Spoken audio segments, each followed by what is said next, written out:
The Oceanic Mafia Boys. What happens on the water stays on the water. And we're back. OMP.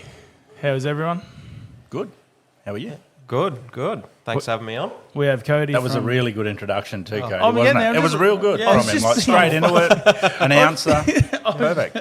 You So dickhead. let's go from the start again, Matty. Let's get I a was proper just saying introduction. how I is, and then I was okay. going to say we got Cody from Bowen.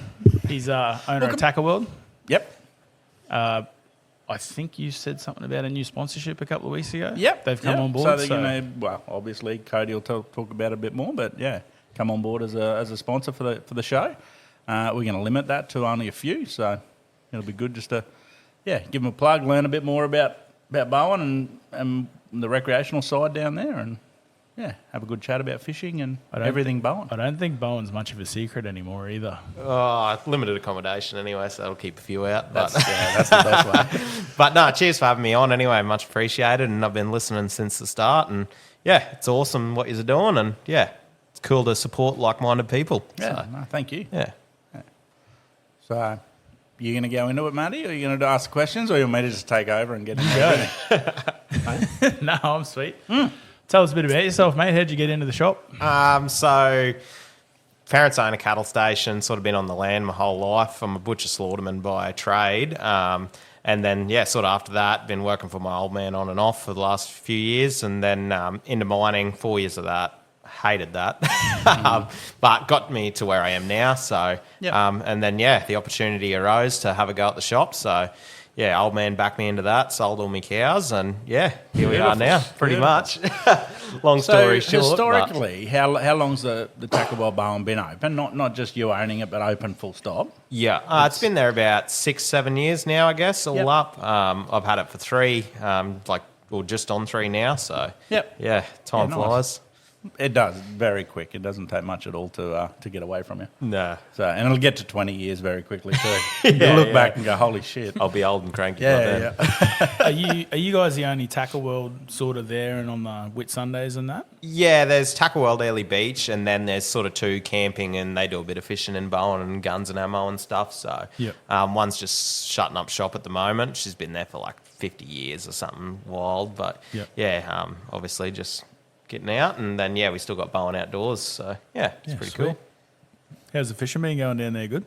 Yeah, it's really good, man. Typical open season. The barrows are thinning out already, but Not much. we got really good jack fishery where we are. Like it's crazy. I know Adam loves Adam's catching favourite jacks, fish. but I'll have to come down. You'll have to show me. no, they're still like it's crazy. You go fish for jacks in closed season and look around, and what you see to when open season, you can definitely see the impacts, but we got the net free zones close to us, so I do a lot of traveling to fish as well. Like Bowen's really good, but you definitely don't learn it overnight. I've been there for 10 years now, and I feel like only now I'm starting to get it dialed, I think there's a lot more factors in Bowen than there is in a lot of the other areas with the clarity of water. Yeah. Wind direction and clarity of water changes so much there.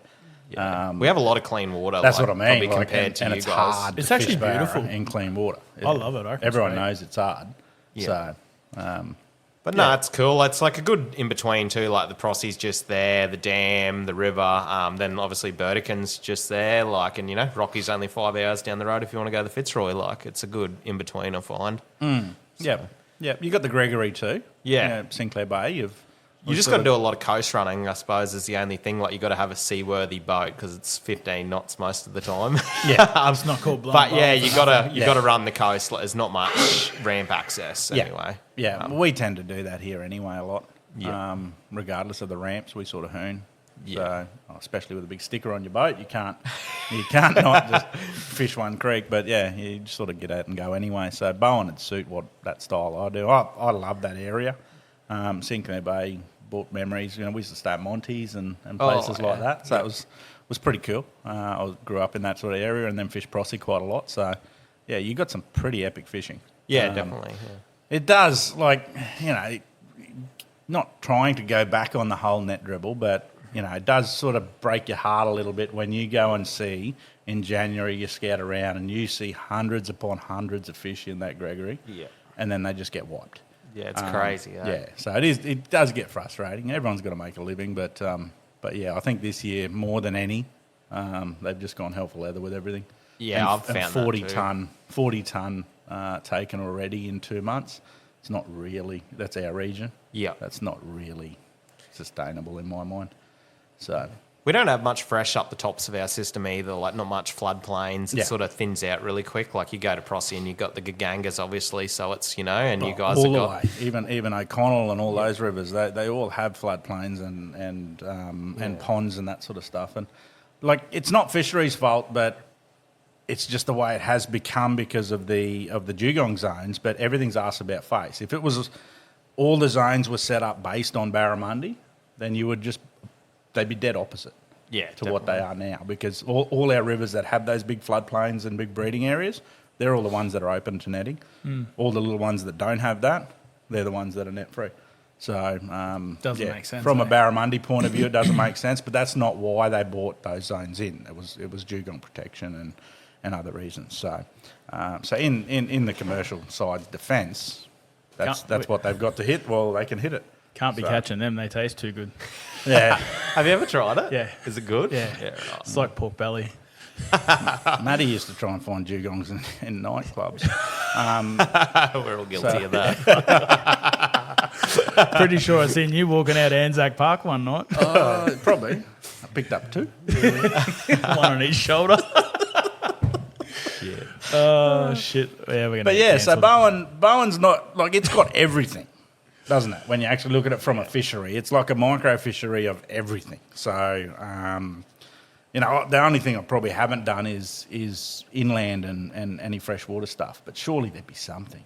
Yeah, like obviously the Burdekin's just there, like Collinsville and that. Like you got the top of the Burdekin, all that. Yeah. I got a bit of access through places there, and some of the fish calibre up there is insane. Yeah, and they get sooties as well, so it's not just looking at barra and big barra. So they've been catching barra in the Bowen actually lately again too, which is pretty cool. So Nice. starting to move I've seen up. a few caught out there at the Collinsville Dam out past Sonoma there. Oh yeah. So they're pushing up like Rocky 5 Mile and that again now. So Yeah, which nice. is cool to see. Which is a long way up from the Burdekin anyway. Yeah.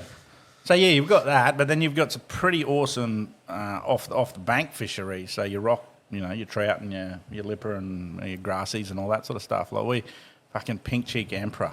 Yeah. We go to Murray Bay and that's all you'd eat. Squidding too, eh? Like Squidding, squidding is yeah. crazy. Like through winter, like the next probably month or so, me and the missus will go down before work and like no troubles to get 12 good tigers for a morning, and then that's, at work by 8 o'clock. Fuck so. yeah. They taste good too. Yeah, eh? it is good. You probably shouldn't tell everyone that because now they're going to get fucking. It's so long. low, but if you're the early one to get onto it, you're sweet. Yeah. We used to get them. Was it Horseshoe Bay? What is it? The little Chinese restaurant on a little the Cove. three there, stories. Is that the Cove? Yeah. So we used to catch squid off the front of that on that big bald rock. How good is that place? Yeah. So that was cool. That Chinese restaurant's amazing. I reviewed it a few months ago, mate. It was magic. Did you? Yeah. Not a bad place for a beer either late in the afternoon.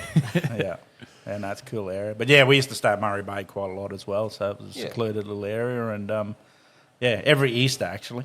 Yeah, we were at right. Murray Bay. I think we did like 8 years in a row when I was young. Yeah, crazy. It was cool.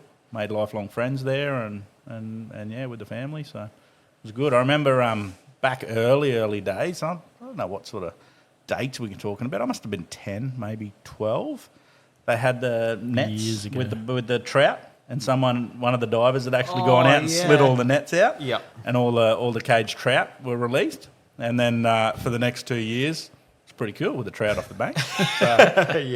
In the harbour, smacking them. Yeah, it was good. So some of those went round to Murray Bay and the little blind bay behind Murray. I don't know what that one's called, but you go down Murray and then turn to the right, and it was pretty cool. Got some nice 60 and 70 centimetre trout off the bank, which was epic. Big commons too, just like, what the... Exactly, yeah. Well, back then, the old man just like blew his mind when we got the first one. He's like, that's fucking... You don't even catch them this big out the reef. Get back down there. So, it's cool. The rock fishery's good. And then you've got offshore. Yeah. Some pretty epic offshore stuff too. Yeah, definitely. Like you do have a bit of a run. I fished Holborn Island quite a lot for the Reds back in the day. Oh, yeah. Those sort of areas. I've got a lot of good areas for Nanny Guy out there. But then you go out further and, some of that reef's pretty magic too, eh? Yeah, definitely. I find the shipping channel's getting a bit harder and harder, like a lot of early traffic too now. Sharks are pretty bad, but you go out there on the right day and, get onto them or find that virgin ground, no trouble, say, That's the key, catching a box of reds. So. Yeah, and that's the key with everywhere. I think everyone goes, I've got this spot, and then everyone's got the spot, and it's like you're just going to create shark problems. Yeah, I think they talk do spots that. too a lot, I find, and it's just the generic old marks that they got off the trawlers years and years ago, but they still produce, is a thing. Yeah, they but do. when you find that virgin ground, no troubles pulling a box of fish without too much shark sort of problem. Well, the thing with the trawler ground is that is the big breeding area. So, the trawlers found them for a reason. Yeah. It's because it's good rubbly ground where they get hooked up on or whatever. So that's where they breed. And that ground will never, once the trawlers stay away from it, it's never going to get bad. Yeah. It's always going to have fish on it. And even if it's surrounded in sharks, people don't understand that the sharks hardly touch them when we're not there. Yeah. So you can have a pretty good environment down there, shitloads of fish, shitloads of sharks, and it's not a drama, and they just keep coexisting. But They're just but easy it's to only pick when you off when hook you them, catch and 'em. the more traffic you get on those areas, the more you you create a shark problem on the line. Yeah. So environment wise, we probably don't have a shark problem. It's only catching them. They've just learnt Yeah, to be there when you're there. yeah, we definitely have more, and we have a bigger size of them. Yeah. That's a given. And then they're going into the rivers at a bigger size too, and there's a whole lot more quantity in the rivers. You'd see it fishing the Prossie River quite a lot. Oh, yeah. It's fucking rank. Bull sharks are getting out of hand. Yeah, and Regardless of what anyone says about it, they are. Yeah. So the last trip I did to Prossie, I'd probably say they're not as big as the Burdekin on average, those sharks. They're pretty aggressive. Yeah. But not as big a shark as some of the Burdekin ones. That's just my thoughts anyway. We tended to pull a lot of fish past them and grazed tails. They just grab that tail and shred it a little bit. Yeah, a lot of chunks, just like middle of the fish, back, that's what he said. Yeah. So that's that, 2 metres or lower. But when they're 3 metres, 3.5 metres, and they just swallow them easily whole, eh? It's just depressing, Like That's when you fucking- get it, spend an hour on a school and, finally hook that right size one, and when they get a chunk out of them they just float away pretty much. It's It's a hard one, and even this year, all the fishing I've done and what we've caught this year, I've gone up a level in rods to basically a 7'9" solid rod that. I thought that was just so you could boat flip your meter. Exactly, that's why. I'm waiting for the 8-foot one to come in. But the difference between pulling a 60 centimetre fish in on those rods compared to, say, the lighter HPs, the 705s or whatever we're using, you can't just hammer them. Whereas the bigger rod, anything under 80 centimetres doesn't take drag. No. So especially on a 300 Calcutta, manhandle them. with 60-pound braid and 130-pound leader. Yeah. Takes no prisoners, this guy. They just don't have a chance. But I think we've got to educate fishermen as well that's if you're going to go to that extent where you're going to catch 2 for the esky, do it that way. I watch a don't lot of feed the YouTube sharks. as well, and you see them using 6 to 12 pound setup, something you'd use for jacks, and you're an a idiot. 100 size reel, and they're trying to catch fish in the Burdekin, and they're just Yeah. getting drilled, and you're like, You're an idiot. yeah, You're making it Pretty hard for much. the people who are actually thinking about it. Yeah. No. Without personally having a go at them, they're an idiot. yeah. They talk about their gear and then people go and buy it and then wondering why. Yeah. As you know, with a Calcutta 300 and a swim bait rod, you can have a 90 centimetre fish in the net and 2 jumps. Yeah, about 11 seconds is about where you need to be. That's where you go. Yeah. I think I was about 14 seconds the other day on a metre 13 with Deacon. Yeah, that's a good effort. Did he hold that fish? But I tell you what, I'd probably snap me wrist because of it. But then Adam's been I wearing don't- brace the last couple of days. I I don't- think it's because Sue's not in town, but he's blaming the fish. yeah, I'm definitely blaming the fish. But I've got no fingerprint on my thumb. Yeah. There is nothing left on my thumb. That 113, the poor thing didn't even take drag because I just locked it. Yeah. But that's how you're going to have to go. Otherwise, you're okay in losing fish. And if you're fishing anywhere in around sharks and you hook anything over a metre with anything less than a solid rod, you're trying to kill them. You run that risk as well. You've got to learn yourself that you're actually trying to kill them. You're not doing the right thing. So Yeah, you'd rather chew it off or bend a hook than bloody, see it eaten. yeah, Dean Heath's the best example of it. He'll just bend a hook straight or snap it before it gets eaten by a shark. Yeah. So, like he said, I just bent him straight. I couldn't turn it. So why would I fuck around and let it run and get eaten? So just thumb it, bend the hook straight. He's got that big red anger as well too. When he throws the fish back, they go back with bent jaws. I use the live scope a bit too now. Like if I hook a good one, I'll just keep an eye on the screen, and like I got a foot pedal, so I just steer the boat and sort of follow the fish and get it in as quick as I can, obviously. But you know, you can watch the screen a bit and see what's sort of going on, obviously. And you're at a different stage. You enjoy the fight. Yeah. I've gone past that. He's just there for the photo. I'm just there for it on the ground. Yeah, I'm just there for it on the ground. No, but in all seriousness, the only reason I've been doing it that way is I've been trying to collect data, just to see whether line fishing is viable. You're all about results in volume. So, basically, I'm looking at it from a commercial line fishing point of view, but I'm using rods and reels and lures. So I'd like to think, like at the moment, I'm on par for about 10 tonne for the year. Have you been weighing your fish? No, but I've always underestimated. Yeah, just So- yeah. So all the days what do you that think we've, those metres are weighing that you've been getting recently? I've just been putting them at 8 kilo. Yep. So yeah. So 16 pound was always that 95 centimetre fish. So I've always just said anything under $1.5 m, 8 kilo. Yep. And the reason for it is, I'm mainly doing it, like I'd say 90% of me doing it is for myself, just to understand whether it's actually viable and whether, if netting happened, whether we could set up a fishery to supply stock. And then the other 10% is just to go, well, I've had 20 or 30 pro fishermen tell me I've got no fucking idea and that you can't catch 10 tonne a year online. So they're my two drives. Well, you're at 80 kilos already. 80.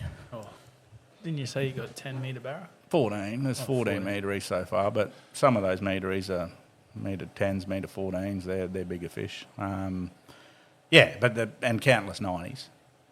So I can see, so for me, I've been fishing net areas, so areas that they can net. Otherwise, it doesn't justify the argument because I'm fishing net free zones and trying to get the dollars out of that.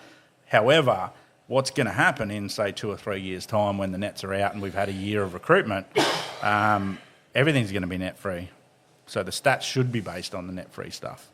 But I want to base it on sitting next door to the next old mate who's netting and doing that. So if I can justify 10 tonne a year and then we're looking at, say, a $20 a kilo whole fish weight for barramundi line caught, that's $200,000 a year if you're running $60,000 worth of costs, which is what I sort of predict. Then you're on $140K income to catch fish 200 days a year. Yeah. It's not a bad gig. No. So, and if you want more than that, you're probably a little bit greedy. So that's how I all look evens at it. itself out. Obviously, tough days and good days. So. Yeah, I've had 0 days. Yeah. I've had We 2 all days love of that. 0. I might see if Dom will start taking fish. I'll buy a new boat. You got to learn to catch them first. Yeah, fucking hell. You're just a Mate, the photographer. weather's just come good and I'm finally going to get to go fishing this I know, week, so you're I can't excited, wait. eh? And you're going to take the boat out, you're going to put it in, you're going to drive about 50 metres from the bank and it's going to go... No, I'll start driving and run out of fuel. Yeah, It's too have much. electric everywhere. Wait, don't laugh. When I first got the boat off my grandfather, I had to... it seized up on me twice and I had to get myself back with the electric. Oh, yeah. And that has happened. Yeah, I've done that right up the top of Prossie Dam in the timber, coming out like night time, clipped a log, took my gearbox clean off, electric all the way back, and it's a fair run, like top of the dam, right up near the power lines. Bit of wind? Yeah, windy as. Took me about, I don't know, would have took me an hour and a half, 2 hours to get back to the ramp. Not a single boat that I seen. I was just, I was so off it. That's shit. Is there reception up there? No, There never wasn't was. at them times. There never like, was yeah. when we fished it back in the day, but that was when I was like 15, 16. So Be a long way to row back. Well, they still got service at the ramp now, but yeah, not sort of once you get past the tower, I guess, a bit. Yeah. Or out from the tower. So my old man still says it's the roughest water he has ever been in. Now we've been in Audacity in 2.5 metre seas, and bashing and waves coming over the front and the 37 footer. Prossie right up the back of the dam. We went up one day, didn't even look at the forecast. 30 knot southeasterly change comes through. Jesus. And old man and Joey were in front in a smaller boat, and it was getting airborne in the tinny, and they just rolled in. Hey, and Dad can't swim. Oh, So Can't he? No. So he's hugging two life jackets up the front. Uncle Joey's driving, and the props coming out of the water every time they jump. And Rodney, my cousin, and myself are in the back in a bigger boat, and all sweet. Like, we were just loving it. And then thinking, well, if they did fuck it and roll it, we're all fucked. Because we got to help these two old fellas, or we just got to hit them on the head with the oar and then drive off. Like, we've got two options here. Yeah. So You fill a pool full of rum. I bet you he could swim. yeah, he'd drink his way to the bottom. Fucking hope he would. But yeah, no, it was, and he's right. It was rougher than any oceanic stuff that he's ever been in. I have heard that about there. Oh, and the fresh water just it creates momentum and keeps rolling when it Yeah, it does. seems to, It's crazy. I see people like, tourists and whatnot, and they say, oh, yeah, we're going up the dam, it's too windy to fish the salt. I'm like, oh, yeah, fair enough. And you look on the back of their car and they've got a 3.5 metre tinny, and you're like, oh. Yeah, fish around the ramp, bud. Yeah, Just that's stay at right. the ramp. Yeah. Although there is some good fishing there anyway. Yeah, Like, definitely. Like November, December in that basin is crazy. Yeah. Like pretty much you can put your pole in at the ramp and you don't stop casting. Yeah. Like just fish after fish. It's just numbers game to get one to turn and eat, obviously. Yeah, and I've as much never as fished I, there. as much as I hate knew we were gonna have this freshwater debate. fishing, no, but as much as I do, like I spent a lot of time there because we, there was a few little articles in the could set in him up the any way you Whitsunday want, eh? Guardians or the Proserpine Guardian or whatever you want to call the paper, where apparently we were coming and raping and pillaging the red claw because we'd eat a lot of red claw. Yeah. We'd have 2 kilo a night between the family, so we go to Proserpine and with no limit. We actually did rape it. And it was quite good because only about 3 years after we sort of stopped that, they disappeared anyway. And Yeah, they you haven't rare come to back see with them numbers now, anyway. yeah. So, but yeah, we used to go there and fill 3 or 4 of those big 20 kilo polystyrene boxes. You environmental rapist. This is clean. Guardian stickers on his boat. Yeah, I do now. This is not what you should do, but it was all legal. Yeah. And we used to eat it all. Nothing went to waste. So from my point of view back then, it was all justified, whereas now I look at it and go, yeah, fuck it. But going back to the freshwater side, we used to enjoy it. We used to run the pots. We'd catch some sooties on the banks, a couple of little gutters there down near the homestead and all that sort of area. And we had some good times there. Yeah, no, Some it is real cool cool area. times. I like the easy cleanup for me, like during the week, on the lead up to the moon or whatever, and it's calm enough. Like I can duck up there. It's only an hour from home, catch a few fish, put the boat back in the garage that night, and go to work, and not sort of have the cleaning your trailer. And I'm pretty OCD with my gear, so it's like Well, one thing with Prosy and Tinnaroos, similar at different stages, is those barra actually look pretty fucking cool. yeah. Some of them are very much almost identical to an oceanic. You look at them and go, what, that is big, long, skinny with a yellow tail. Where'd that come from? What were you doing in here? Have you seen the emerald fish at Fairburn? No. Yeah, there's something else. I'll show you some Have photos. they got a Yeah. greeny And, colour about it? but the red claw in there too is off its head. Like we went and put 9 pots in, we would have got 80 red claw first check. Yeah. Holy. But the fish there is like same as Burdekin fish, how they're like really yellow tailed. Like Yeah. even when you get them in the fresh, how Yeah. they're real clean. They're like that. Is it the calcium in it? Yeah. I wonder what the go is, yeah. But there's the some fish cool there are fish. on steroids. Like Starlo just got that world record on fly there Did he? Yeah. not long ago. Yeah. Yeah, So, cool. Yeah, pretty cool. I think it was What- like 29 kilos and 120 or 119. Yep. Is that bigger than the one they caught up at Tinaroo that time? No, that was bigger than that in Tinaroo, but Yeah. that's not Weight-wise fly. anyway. That's not fly. And it was all legit, like Oh, on the fly. line class and Yeah, everything. yeah, so, he would, yeah. Yeah, and that's what people don't understand. There's a totally different between the IGFA. Yeah, I think, and then you got to laws and send your rules and spool then- away and get it yeah, tested. the and line's got everything. to be tested and all that sort of Oh, yeah. stuff compared to just outright biggest. There's some whales up at Tinaroo. Holy. Yeah. So you could probably put it equivalent to like the Olympics compared to the drug games that are going on at the moment. You've got an overall record and then you've got a legit Yep. line class record. So Yeah. for the people at home that We'll don't have know what it is. We'll have a net record soon. I never got into it. And I think it was because I was like always wanted to use oversized stuff. I hated losing fish. Yeah. Just eats at me. So using light gear just like even flicking for jacks and that sort of stuff. Jungle perch. Like my Wait, first ever JPs are sick, yeah, but my first ever JP session, 20-pound braid, 45-pound Schneider. Yeah. And my mate's like, you won't catch them on that. You need 16-pound or 12-pound fluorocarbon, otherwise they won't eat your lure. 13 to 1 later. And he's like, maybe that Schneider works. Yeah. But no, yeah. So even then, that's my mentality is I just can't stand losing fish. Nah, that's fair. Yeah, I just like the dam fishing aspect of like they're big. Like, you know, you go catch 10 fish for a session, they're mostly all in that. Like, especially like Faust at the moment, they're 90 to 110. Like, it's Yeah, it is cool. like, yeah. And as much as I bag them, they are a good fight. Yeah, like that's the emerald fish from there down. You can click on and have a look there, like something else. That thing's... Holy shit. And obviously, like, I that's hold up sexy a colour, metery and it's like, looks small because I'm a big dude. Yeah. Like, yeah, there's something else there. Yeah. Like, Yeah, there's definitely something in the water. yeah. Well, I think it's the fat. red claw because, like, Faust now, like when the red claw were thick, they were like 120s and that now. Like, Christ. you don't seem to get that class anymore. You look like you lost a bit of weight, mate. Yeah, I have. I used to be 125 kilos, that's down to cute. 106. I was 192 at my heaviest. Yeah, right. My missus is a PT but and runs a run club, so, you know. Oh, you're stuck. She, yeah. if I don't do something about myself, gotta she keep might up piss with me it. off. You're getting too heavy, That's mate. fair. That's fair. You can't be on top anymore. No, that's right. Yeah, lose some weight, you fat bastard, or come to the run club. You know, when you got a PT maybe you cooking should your move to dinners, Bowen, like, yeah. you know, it's not real good. But, You're but stuck. on a serious note, fuck running. yeah, it's hard work. Yeah, no, apart from football, I don't think I ever did. No, there were times you're running along the bank trying to get a mullet or a whiting school. Yeah. But Carrying the cast short net. bursts. Would've I been reckon I'm harder. pretty good in 5 metres at short bursts. Yeah, when you're trying to get from the table to Pizza Hut all you can eat. Or getting away from a croc lunging at you on the Oh, bank. yeah. Nah, you just put your head down. Head down like a buffalo to those things. That's why you take Dundee. your little mate. I'll get taken. I can guarantee I'll get taken at some stage. That's why you take your little mate with you. Yeah. They'll go for the smaller bloke. So, I don't know if you want to talk about it yet, Oh, but here we go. this. Oh, yeah. So as part of the sponsorship side, Cody's donated a Corrado DC 150, which is sort of blew me away because it's a little bit higher level than That's I crazy. expected. I looked at it and nearly fell off the chair when I saw the price before. I was like, holy. They're cool, real.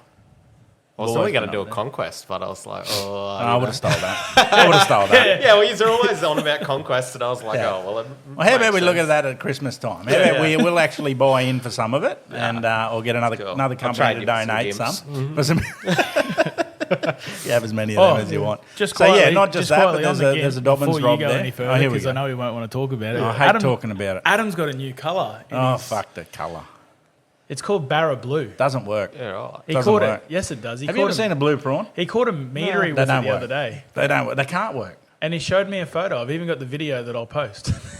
They do work. AI. But yeah, that's Well, the new AI one. is good for custom lure colours, hey? Yeah, man. Like just getting a gauge on what something would look like that you're trying to picture in your head. I'll Yeah, I post. never thought of that. Yeah, I do it a bit because, yeah, like we do some custom colours for people and stuff and Yeah. like just to get an idea and stuff. Yeah, okay. So So it's I got- just go stupid in the shop. I'll just pour whatever I feel, mix it up, For and a bloke that doesn't like changing colours, I've seen about 10 different colours in the last 2 months. Yet I'll only... Yeah, well, let's go the full story with that. The reason I caught a metery on that was because I had a metery in the net. I had with a psycho glitter.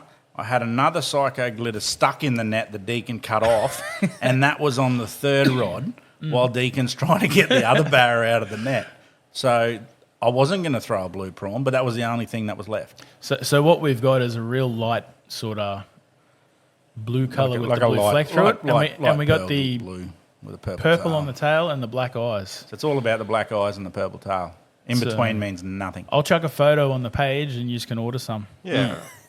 No, I won't be making any Interesting, more. because I was using psycho glitter the other day actually in like poo brown water. Like you'd drop the prawn in, not even 20 centimetres under the surface, couldn't see it. And Yeah, caught a and it couple. works, So, eh? yeah, don't know. There's just something about it, and that Burdekin water and the Burdekin boys who buy it, like, they just work. Yeah. And I'd say it's a special formula, but it's absolutely not. The colour that come out was basically just every glitter that I had left over mixed into one, and then so basically, let's call it psycho glitter. Yeah. So was it an accident when you come up with it, or like did you plan for that color, or I planned to get rid of all the glitter. yeah, okay, So I put it all in a bucket, everything, and then mixed it up, and then went, hang on, that looks all right. And then I poured like 4 different variants of quantities of it, and then went, oh, yeah, actually it looks good. yeah, And then what it does is when you turn it over, some of the bigger glow-in-the-dark fleck glitters hit the top. sink down because they're poured upside down. So they sink down and they sit on top. Yep. So they just glisten a lot more. That's 100% only for us because the barra doesn't see that. The barra sees from underneath, and he sees the odd one. But yeah, no, it was just a total fluke. It was just a marketing genius. All right. No, it was just, yeah. So once the problem will be when that bucket runs out, Oh, $5. $5. Yeah, that's the owner of Audacity. Yeah, Matthew. We've just sold it. Different Matthew. Oh, Different. Yeah, we're selling Audacity to Matthew. oh, really? Yeah, it's good. So, But but that- yeah. So once that bucket runs out, so we're about halfway through. So I've probably got another year of production out of that Psycho Glitter. Then I'm going to have to make Psycho Glitter Part 2 Okay. because I have no idea what was put in it. I just put everything in, mixed. Oh, so what you're saying is like with the glitters and that? Yeah, Oh, so you mix it in like a drum, like yeah, of just a silicone. bucket. I put it in a big bucket, the glitter, Yeah. and I just poured every glitter I had in that bucket. Yeah, and then right. mixed And it you've all still up. been just running on And it for that's like a Psycho. year or That's two. still a bucket. It's been a year and a half. Like, yeah, there's about probably Have a you been in litre. the back shop? Nah. Mate, the glitter cupboard is just all over the shop. Yeah. And Yeah. I went in there with him a couple of weeks ago, and he's like, "Yeah, a bit of that, bit of that." And I'm just like, "What are you doing here?" He's like, "Oh, it's in my head. I got it worked out." And I was just like, "Right." Yeah, that's what everyone's like. Oh, I'll come help you make Lewis. No, you won't. I've You're made gonna a few, fuck and it it's up. like Right. you end up Yeah, you fuck with it. some odd things. Yeah. I'm happy to sit back and watch, but not get involved. Like if he needs me to help, like with other shit. But yeah, when he's mixing, I stay clear. Yeah. Yeah, well, you were the one time you actually helped me, you fucked my suck machine. Didn't you? Yeah, absolutely fucking clogged everything up. Took me an hour and a half to fix it. Yeah, so Matty's been retired from doing anything with the mixing side. Back to the rod. So yeah, with the reel, we've got a Dobbins Maverick. Now it's actually like it's what 7 foot? Yeah, You'd 7 have foot to say 3. I think it's 7'3" 703 or something like that. Actually feels cool. It was one like when I first looked at it, I went, oh, it's a Maverick, and then went, oh, and reason for it is the first Maverick I ever picked up was like a 5'6", I think, and it just didn't feel right. But then having that, it's actually a nice rod. It's beautiful. So thank you very much for that. No, that's easy. Glad to help. Yeah, be cool. Yeah, so I'll have a think about how you want to do it. Yeah. We do it as a Facebook, Instagram giveaway. Yeah, I'll add a 1,000-metre spool. It's a 150, so with £20. So Audacity break, £20 like 40 anyway, isn't it? Yeah, the £20 pretty much 22 It's fucking hard to pound. break. Yeah, I've never used it, but I've heard reports. The £30 is like 60. Yep. So the £30 and the £50 identical, but thinner. Like the 30's thinner, but it breaks it like the 50. If you chuck a right. prawn So- too close to the snag, you're not breaking that. fucking- Yeah, You'll stretch it before and you then the break it. £50, well, like it's solid as shit, and then £60 unbreakable when you come to barra. Yeah, it's a pain in the ass because you just got to cut it. Yeah. That's the problem with it. We'll use a line, pull the thing, and drive it off pretty much. Yeah, yeah, just straighten the hooks. Depends what hooks you're running. Yeah. Tell you what I have been running lately, and Brad got me on them, just those Shintos. Like I used them back in the day, and they were Yep. And then they got a new model out. I think they are, or whatever they are. And Brad's like, try these, and I have not straightened one. Stayed sharp.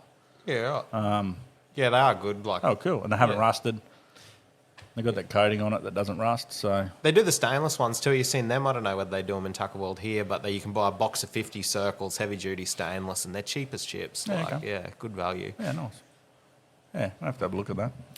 So I think it was $1 a hook. I sell them to, cut you off, you're but right, yeah, I sell them to a few commercial guys. Like $1 a hook, it works out at like retail, so it's cheap. for a as. stainless steel Yeah. hook is fucking epic. Circle. It's Yeah, okay. they're really good. Yeah.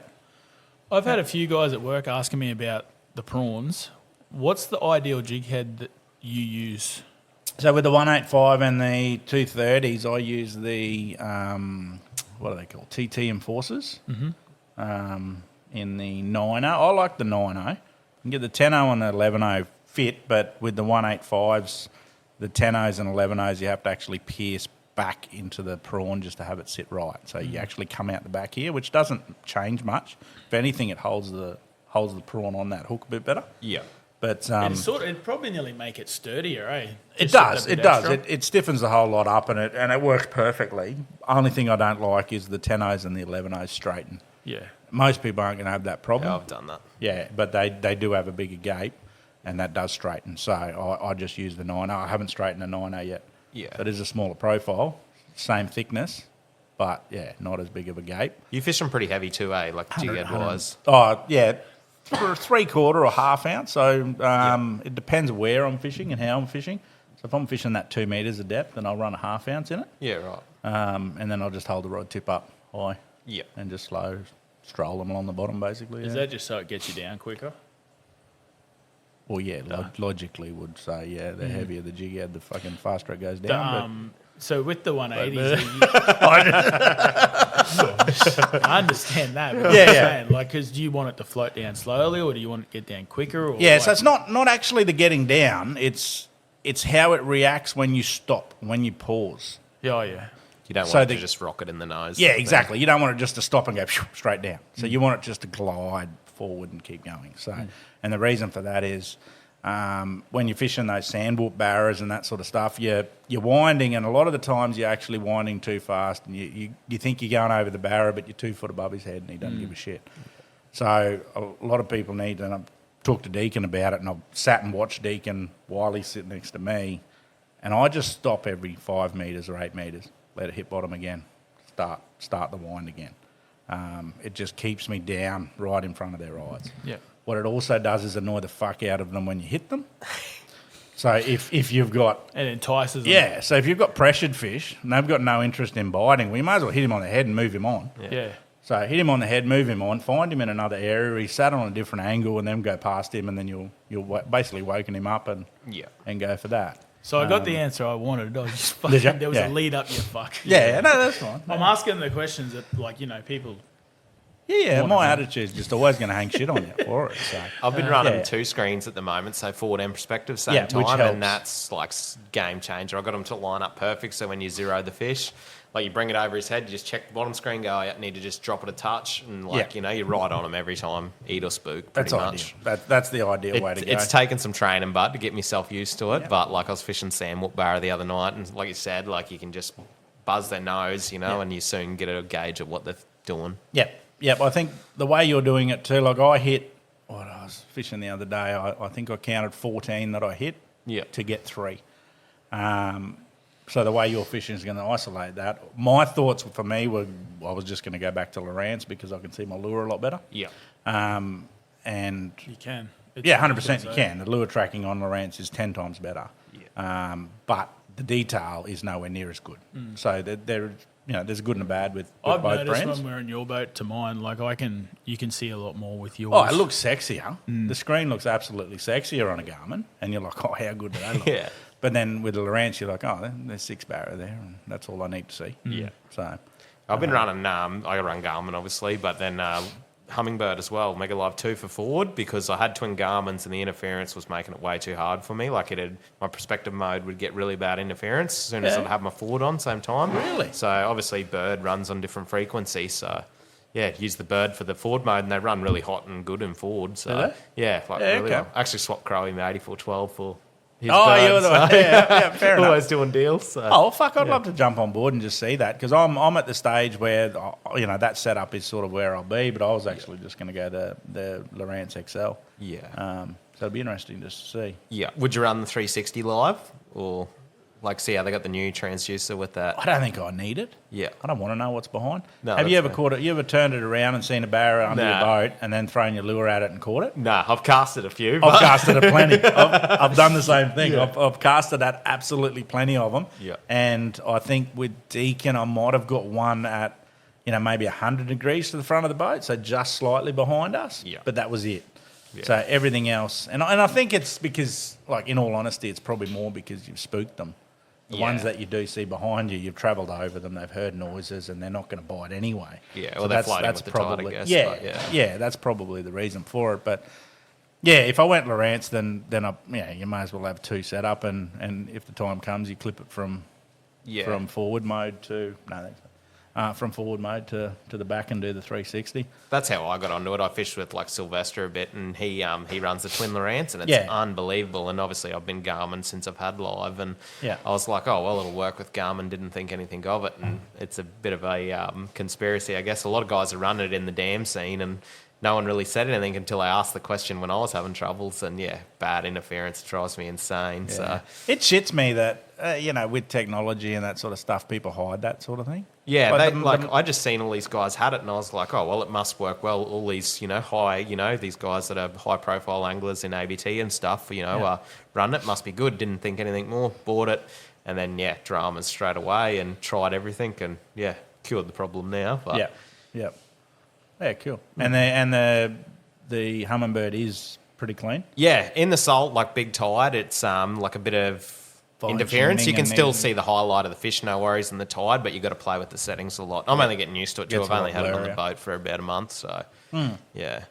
So, well, going on to Dean's, did it shock you, that setup, when you jumped on? Like, did you look at it and go, oh, I like my Garmin better? And then suddenly, once you Yeah, I like the used lure tracking of Lawrence, like you said, it's Yeah. quite unreal. But like it's definitely nowhere near as good as Garmin and Ford. Like I've run every brand now of live, and definitely I like you said, Garmin for you can see the fins on the barra. Yeah. They're easy to see in a snag or on a rock bar. Yeah. But Lawrence for that see a lure splash, all just the way makes it back easier. is And it's all because of the beam. Yeah. Lawrence has got a bigger beam there that just shows it a bit better. Yeah. And then, it tracks your lure a lot better. But Bird surprised me though, like everyone rags on it a bit, I guess. But Bird and Ford was really good. So it's surprising. Well, that's Yeah, what cool. Kimmy uses forward on his Garmin, and it's way better than the Lawrence. Yeah. I Yeah, I can, used to I can run see full heaps. way more on his compared to mine. Yeah, right. So I prefer not to use forward. I'm sort of learnt what he does. and- Scout mode, yeah. Yeah, sick. different reasons, different areas. There's no right and wrong. That's No, what people no, don't definitely not. understand. It's just what you get used to, eh? Yeah, it's what you're comfortable with. And the problem with fishing is that there's so many people who'll tell you you're doing it wrong.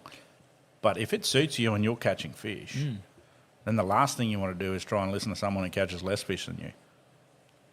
Doesn't make sense, does it? Definitely, yeah. You don't go talk to a third grade cricketer to try and get tips on being an A grader. Yeah, I found that, I used to be really worried about what everyone else was doing, trying to, be the best I could be, and like just working out patterns for yourself and going as much as you can, you'll, Time on water's the create key. your own. Yeah, and I have this conversation weekly with our staff members and all the young fellas. Stop asking me questions.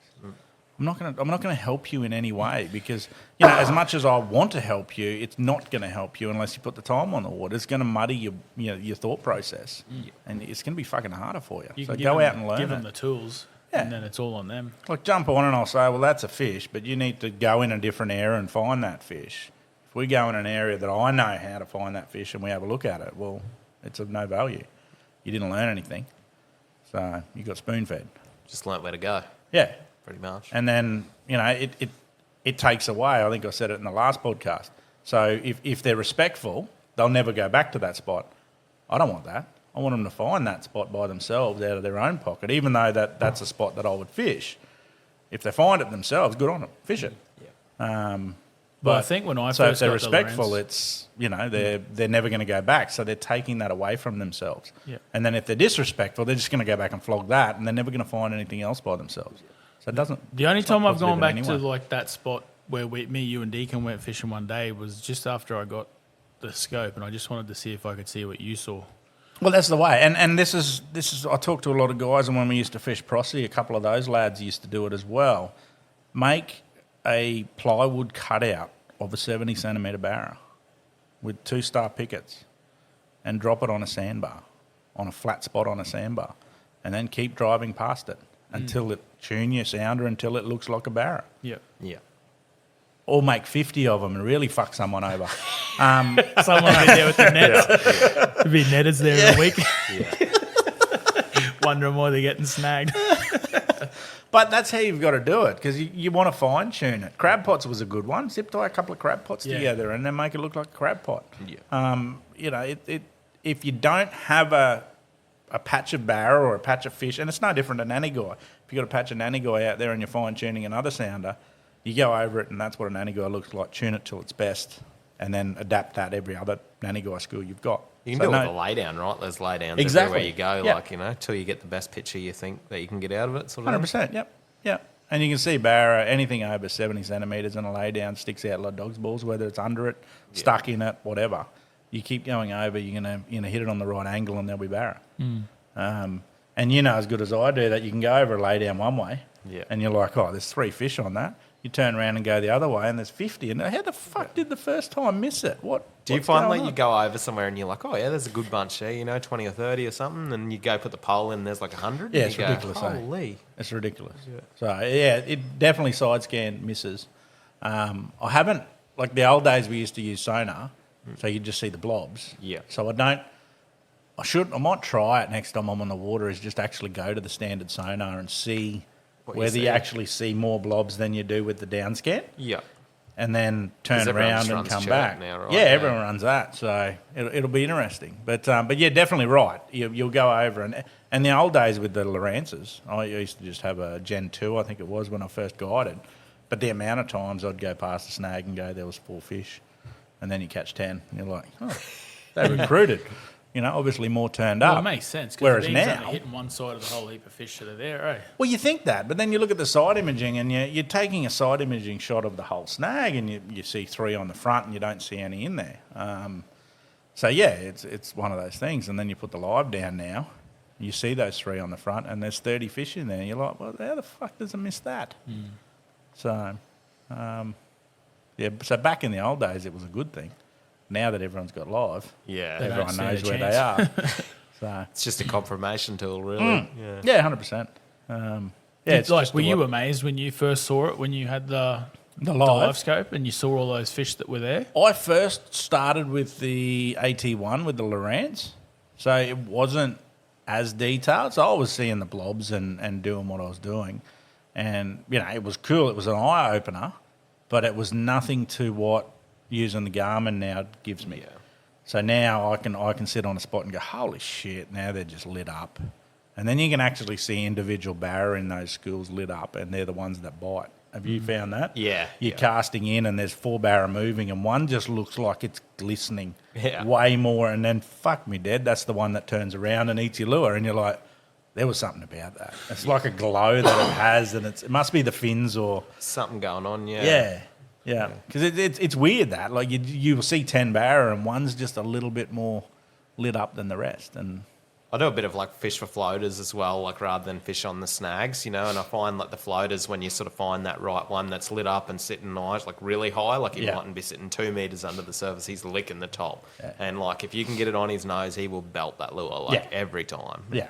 It's the one thing that, I would say Pasco and Campaign sort of opened up to the East Coast side. As guides, we knew it happened. We used to just, we'd run live baits that with no sinkers on certain areas because we'd know they'd be drifting through. Yeah. And you would actually see them at times. You'd be driving along and then there's a metery and he's sort of sunbaking and you think, oh yeah, and then you go over with your sounder and you just see these random fish a metre under the surface and you're thinking, they look like barra, but traditionally you think, oh, well, fucking barra sitting on the bottom or on the snags, that's not going to happen. But then you look at those big systems. Prossy's the same. Prossy Fitzroy, very much like Northern Territory fish. Yeah, Fitzroy's crazy, eh? Like the amount of floaters. Like you just go around a bend and you're like, God, that looked good. A bit of a water change there, colour change, and pull up with the pole in, and there's just meters of fish, just floating around. And you're like, holy. Yeah, it's cool. I'd be interested to know how many were there doing that prior to being net free. Yeah. Were they the ones getting netted? Because they wouldn't have netted those areas. No, that's right. You know what I mean? Like those big, sweeping bends at Thompson's and that sort of stuff in 13, 15 metres of water. You wouldn't have thought they'd be netting there. They'd be netting all the edges and that sort of stuff. So they get the odd one, but it'd be interesting how many of those metre 30s have actually been there for prior to that. Yeah, it's interesting. Like I've done the floater technique in Rocky, obviously, and then thought, I'll come back home and apply that technique. And There are not as many floaters here, obviously, as like you see in Rocky and, at Prossie at certain times of the year. Definitely you see them, or certain parts of a tide you see them, but not anything like there, numbers-wise, Not at all. And the reason for it is that we don't have the monster barra that float. We have the 70 and 80 centimetre fish that float. And our systems aren't as deep in a lot of those big bends. Yeah. So the areas that they do float are the areas that can be netted. Yeah. So they will get netted very quickly. They're the first of the fish to go. Those floating transitional fish, I call them. Yeah. They're the first of the fish to get netted at the start of the year. Yeah. And they're gone for the whole year. So that's it after that. They reckon the reason the pros have a slowdown in winter and that sort of stuff is just because they've simply taken all of them out of the system, and it's a matter of waiting until August, September when they transition from the net-free areas to go back. So it's like in a full net-free area. This is why I'd be interested in going to Cairns. I know they don't have any breeding rivers as such, big systems like we have, but it'd be interesting just to look at what we know and go to an area like that and play with it. Like Rocky's Rocky. Rocky, you can't fish the way we fish in our area and then go to Rocky and try and adapt. So it's a totally different system, and you just got to think totally differently. It's absolutely. I would never have been able to catch fish in Rocky if I didn't have Proserpine. Yeah. So Prossie on the end of the builds when it's almost becoming too much current, that's when you sort of fish like you do in Rocky. Yeah, I was fishing, like I said, over the weekend. It was like, 5 metre tides, 5.5 metre tides. I'm doing 5K an hour, drifting with the tide down the river. And, you get one shot at a fish. And if you don't capitalise, you're done. Next one. Yeah. But, it's insane fishing, But it's opened my eyes up. I want to fish it on big tides because not many people fish it on big tides. And to try and open up that book and, And you'll be able to do it. Yeah. They're there. They don't move. No, that's right. So they just drift up and down the river. So, I used to love it when Rocky, when Prossie would run because you just go up the top of Kelsey and the rifle butts and all those areas. They still do that every wet day. Yeah. They just stack up there thick. Or you can go catch 40 there if you're the first one to hit it. Yeah. There's some cool areas in Prossie. We'll have to have the old man on for a podcast I've been at telling some you stage. this for months. Were the threadies thick back in the day, but when you were there, like the threadies aren't like they used to be, I don't reckon, because I hear all these guys talking about the threadies and I sound that river inside out and you don't see them much. You see them. Finlay boys were a bit of a problem with them. Eating them all. We found some up north a few months ago. No, those Adam was flat out catching any. I can't catch them. I've heard about it. Yeah, no, Prossie was. It's always been all right, but nothing like the old days. So when I was like 12, 13, you were smacking 30 or 40 in a day. You could. Yeah, that's sick. Every time I've been back to Prossie with LiveScope and decent technology, there's no big schools left. There's little schools of 60s and 70s here and there. Yeah. But there's no big schools, and there was a lot of 90 centimetre fish when we used to fish it with live bait, and I think we'd catch them and they'd come through in bands and you'd catch 3 or 4 and then they'd move and then Just come through again and basically they'd just move down the river in the schools. But obviously, someone's worked out where they go and where they transition and then wipe them out on the way. Yeah. And I think. They're thick at Mackay, right? Like Hassett and that catch heaps, or fair few He anyway. does. Yeah, catch a it'd be fair few interesting. He does catch a lot. So when we talk about thick, it'd be interesting because like thick is when you can catch 50 or 60 a day. Yeah. Rocky was like that when it first became net free zone. Before the commercial operators knew how to and where they were moving in and out of those systems, so where they could net them prior to coming into that system. Yeah. So I think that took the netters a few years to realise, like Gladstone area and that, wherever they can net down there. And so I think they intercepted a lot of big schools once they learnt that. But for the first few years, and chatting to Travis and then the boys with the Barabash, there was a couple of years there where they were filthy. There was thousands, like on the big bends. They'd come around and there'd be 2,000 or 3,000 schools. Yeah, I've seen them like in the territory and that. Like we used to do King Ash Bay and that, and like you find a school of them, and they're literally like a K-long bank, and they're just top to bottom in the water Epic, column, eh? and you could literally chuck anything in there and just don't even get to the bottom and bang. Yeah. Like I caught See, that's a 14 dream over a for metre me. in one session Yeah. by myself, and you're like, pretty much just drive away. Yeah, Like, that's a dream for me. yeah, sick. They're my favourite fish in every way. I don't care. Like we get laughed at when we go down to Rocky and we don't chase barra. Yeah. Like, people are thinking, what, you come from Townsville to just chase these? It's like, yeah, fuck yeah, we catch barra in Townsville. We don't have to worry about coming here to catch a fucking barra. And they'll belt a big bait there. Like I caught a 131 there and like 9-inch paddle tail. Yeah. Like just put it on his nose and they'll smoke it. Yeah. Like, Yeah. Yeah, when they're hungry, when they're grazing and like we were live scoping 6 or 7 in little schools and they're all, that size fish.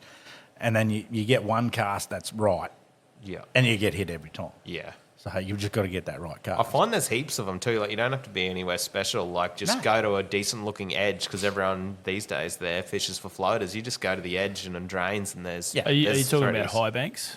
Nah, not even that. Just like any small gutters or anything. When I've been to Rocky anyway, like Yeah. you think, oh, that looks likely. Go put the pole in and they're there. Like Yeah. So, Yeah. and again, it's interesting to say 5 years ago, they'd be schooling up in the creek mouths of a certain few little creeks.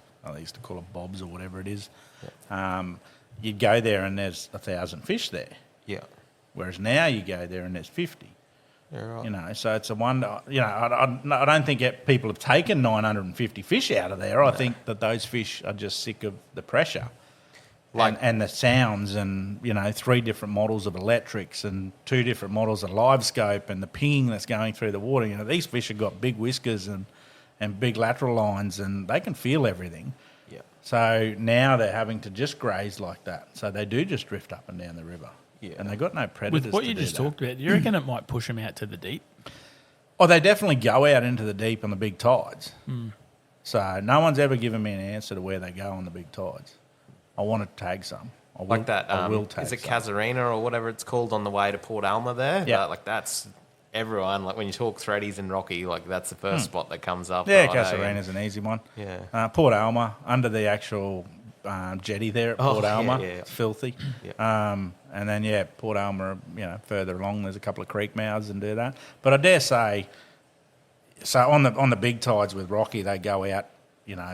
Some of them go along the beaches as well. They've caught a few. I mean, Travis used to get a couple on the beaches, and there's a few little rocks out the front that they hold on, a bit of rubble ground, but not the numbers that were in the systems. So, if you're seeing a school of 1,000 in the system and then the big tides and you only find 20 out on a little rock ledge, well, where'd the rest of them go? So, I some of that channel that goes through there, maybe 20, 30 metres deep, I think they just go and sit in there somewhere. But again, do you spend the time and scope them or, sound them out or... Yeah, it's an interesting one. I just want to tag a couple and just see where they do go. That's where I was going to go with next. Yeah, no, I'm keen as to do that. So I've talked to a couple of guys, and then even Kobe said the other day that his missus works at JCU, so it'll only be a matter of time till I find something. I'm happy to pay for it off my own back. I don't care whether I'm paying $500 for a satellite tag that can ping wherever it goes. Yeah, because it But might that be somewhere info- you're overlooking, eh? Like Bloody oath. Yeah. Yeah, it's one of the only questions that I have in my head with fishing. Yeah. You can answer everything else, but you can't answer that. Well, we're the same in Bowen. They must do a lot of coast swimming because I've never caught one in 10 years and I spend a lot of time in the creek and barely ever seen one on a sounder like in the Gregory and places like that. Yeah. And then the pros will buy ice off me, a few of them, and they'll net, and then all of a sudden they'll get a shot of like 10. Yeah. And it's just out of nowhere, and then, they don't catch them again for, the rest of the year. It's Well, like, it's a flow on. See, they move up and down the coast quite a lot. So Yeah. the reason Townsville had a lot, like I've talked to a few pros and a few guys in the industry, the reason Townsville had lots at the end of the year was because further up north had massive jellyfish problems and they couldn't net. yeah, right. So where they were traditionally getting a lot of threadfin up north, they do it. couldn't net because the jellyfish were that fucking thick, they're just pulling the net away. Yeah, So those threadies actually transitioned and went and come down, and now they've gone through to wherever they go. But yeah, they So turned as up it in gets Crocky hotter, and they head Alligator. And, south. yeah, I'm unsure. Well, I would say that's probably the go, but they do head up and down the coast quite a lot. And then I think once they get to a bigger system, they stay. They become residential. The ones in Prossie are residential. Yeah. But look at the ones we saw up where we went that day. There was fucking thousands looking at us from underneath the boat. Yeah, but they move in and out, those guys. So the biggest catches they have out there are out in the open, and in the bays, out in the open. Whereas, Prossie, they're up the creek. They'll get them out the front, no doubt. That's where they would net them. But Rocky definitely has a lot of resident fish. Do they like cleaner or dirty water? Love dirty water. Yep. It'll be interesting to see if the net free and that does come through, like whether they get thicker in Prossie in the next couple of years or they don't. Oh, they have Who to. knows? They have to. They're a species that would just build on momentum. Yeah. Barra can reproduce and come back. Yeah. I don't think threadies do that to that point. So once you whack them out, then it just slowly gets worse and worse and worse. Yeah. So whereas Barra, you can have 2 good years of not netting them out, and then bang, they're going to go mental. Yeah. And people as much as I push for a net-free zone, we've still got to produce fish for the consumer. Yeah, there still has to be something there. So we are missing a big point. It's all good for the recreational guys just to go, yep, net-free, how fucking awesome is this? It's going to be amazing. Yeah. But we're still missing a big piece of the pie here. So we got to work out somehow to be able to get Barra on the table for people at a price. So they'll probably end up extending it or some point of that or what? Because that's they what still they're got pushing to supply for. to That's the what they're public. pushing Yeah. for. Because it brings tourism as well, eh? Yeah, that's right. Definitely. Yeah. Yeah, the dollar, if it was just economically based, and, you own a tackle shop. Yeah. I own a fishing charter. Both of us can turn over a lot more money than a pro netter can do. Yeah. So economically, you don't even contemplate the difference because there's way more money in keeping them alive per kilo than it is taking them. But you still got to feed a nation. Like you said, those other effects though too, like I sort of don't voice my opinion much on netting because I'm both sides of the fence, but like bait, for example, like when they really strictened the net laws up, like ribbonies, gar, all that stuff, I struggle to get fresh bait now, like, just off local guys that I used to buy heaps off, like just fresh mullet, gar, wolf herring, like it's a struggle to get a hold of now. Oh, and then there's not as much margin. Yeah. People don't understand when you say tightening up, it's tightening up across all areas. Yeah. It's not just the fact that you can't get it. It's the fact that you're going to have to pay more to get it. Yeah, that's right. But you can't just charge 100% on top of it because then it becomes a wolfie suddenly $35 a kilo and you're like, can't do that anymore. So like we're selling wolfies for $13 each and like I'm making no money on that. No, that's what I mean. It's Like, so if you sell them at $20 each, no one will buy them. That's right, yeah. So there's pros and cons with everything. So people have got to understand there's got to be a middle ground somewhere. As much as us recreational fishermen, It is hard to educate this consumer too. Like, you're selling it for 13, they're just like, oh, this bloke's making, $10 a fish and buying them for $3. And you're like, it's definitely not the case. Yeah, it's one of those things where if you can find them for $3, you tell me. Yeah, that's right. We'll buy 20 tonne worth. Like, we're all making money here. But and it's going to be the same education to the consumer when they're buying Barra fillets. Yeah. Once it becomes net free, gotta pay Barra's a not premium. going to be $12 or $14 a kilo caught out of a net. A Barra's going to be $20 a kilo. So, it's 70 or 80% more on top. So the end price is going to have to be up. Yeah. There's only one industry making money on selling shit to people, and that's the fuel companies at the That's moment. right, yeah. Yeah, well, that's getting worse and worse. But do you, from a recreational point of view, owning a shop, when it becomes net free, is that going to change the profit or the turnover that you would have in the shop? Do you see that fluctuating? Yeah, like I definitely think it'd be like, it's just good to see the estuaries improve, I guess. Like, at the moment, Bowen, everyone comes to Bowen for mackerel, like, you know what I mean? But on them windy days, they can go off and actually bang a couple of barras up the creek, and not really have an idea on what's going on or, take the kids down to the local beach and catch one off the beach, Like, they can still do it now, but I fish for them, 200 days a year, if not more, and, I think I sort of roughly know what I'm doing anyway, and, I've got to work hard to get the ones that I get, so someone with not much of an idea, I feel like it's not that easily done. No, definitely Sort not. of thing, Definitely but- not. And my point of view to fisheries is, why aren't the people on the water 200 days a year getting consulted on this? Because you see schools, and this is what I've documented in the fishing that I've done.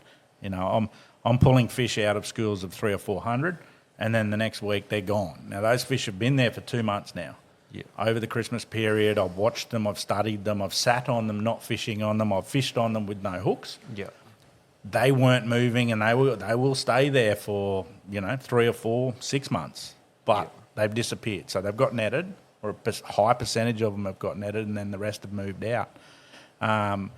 That sort of info doesn't ever get said, doesn't ever get seen.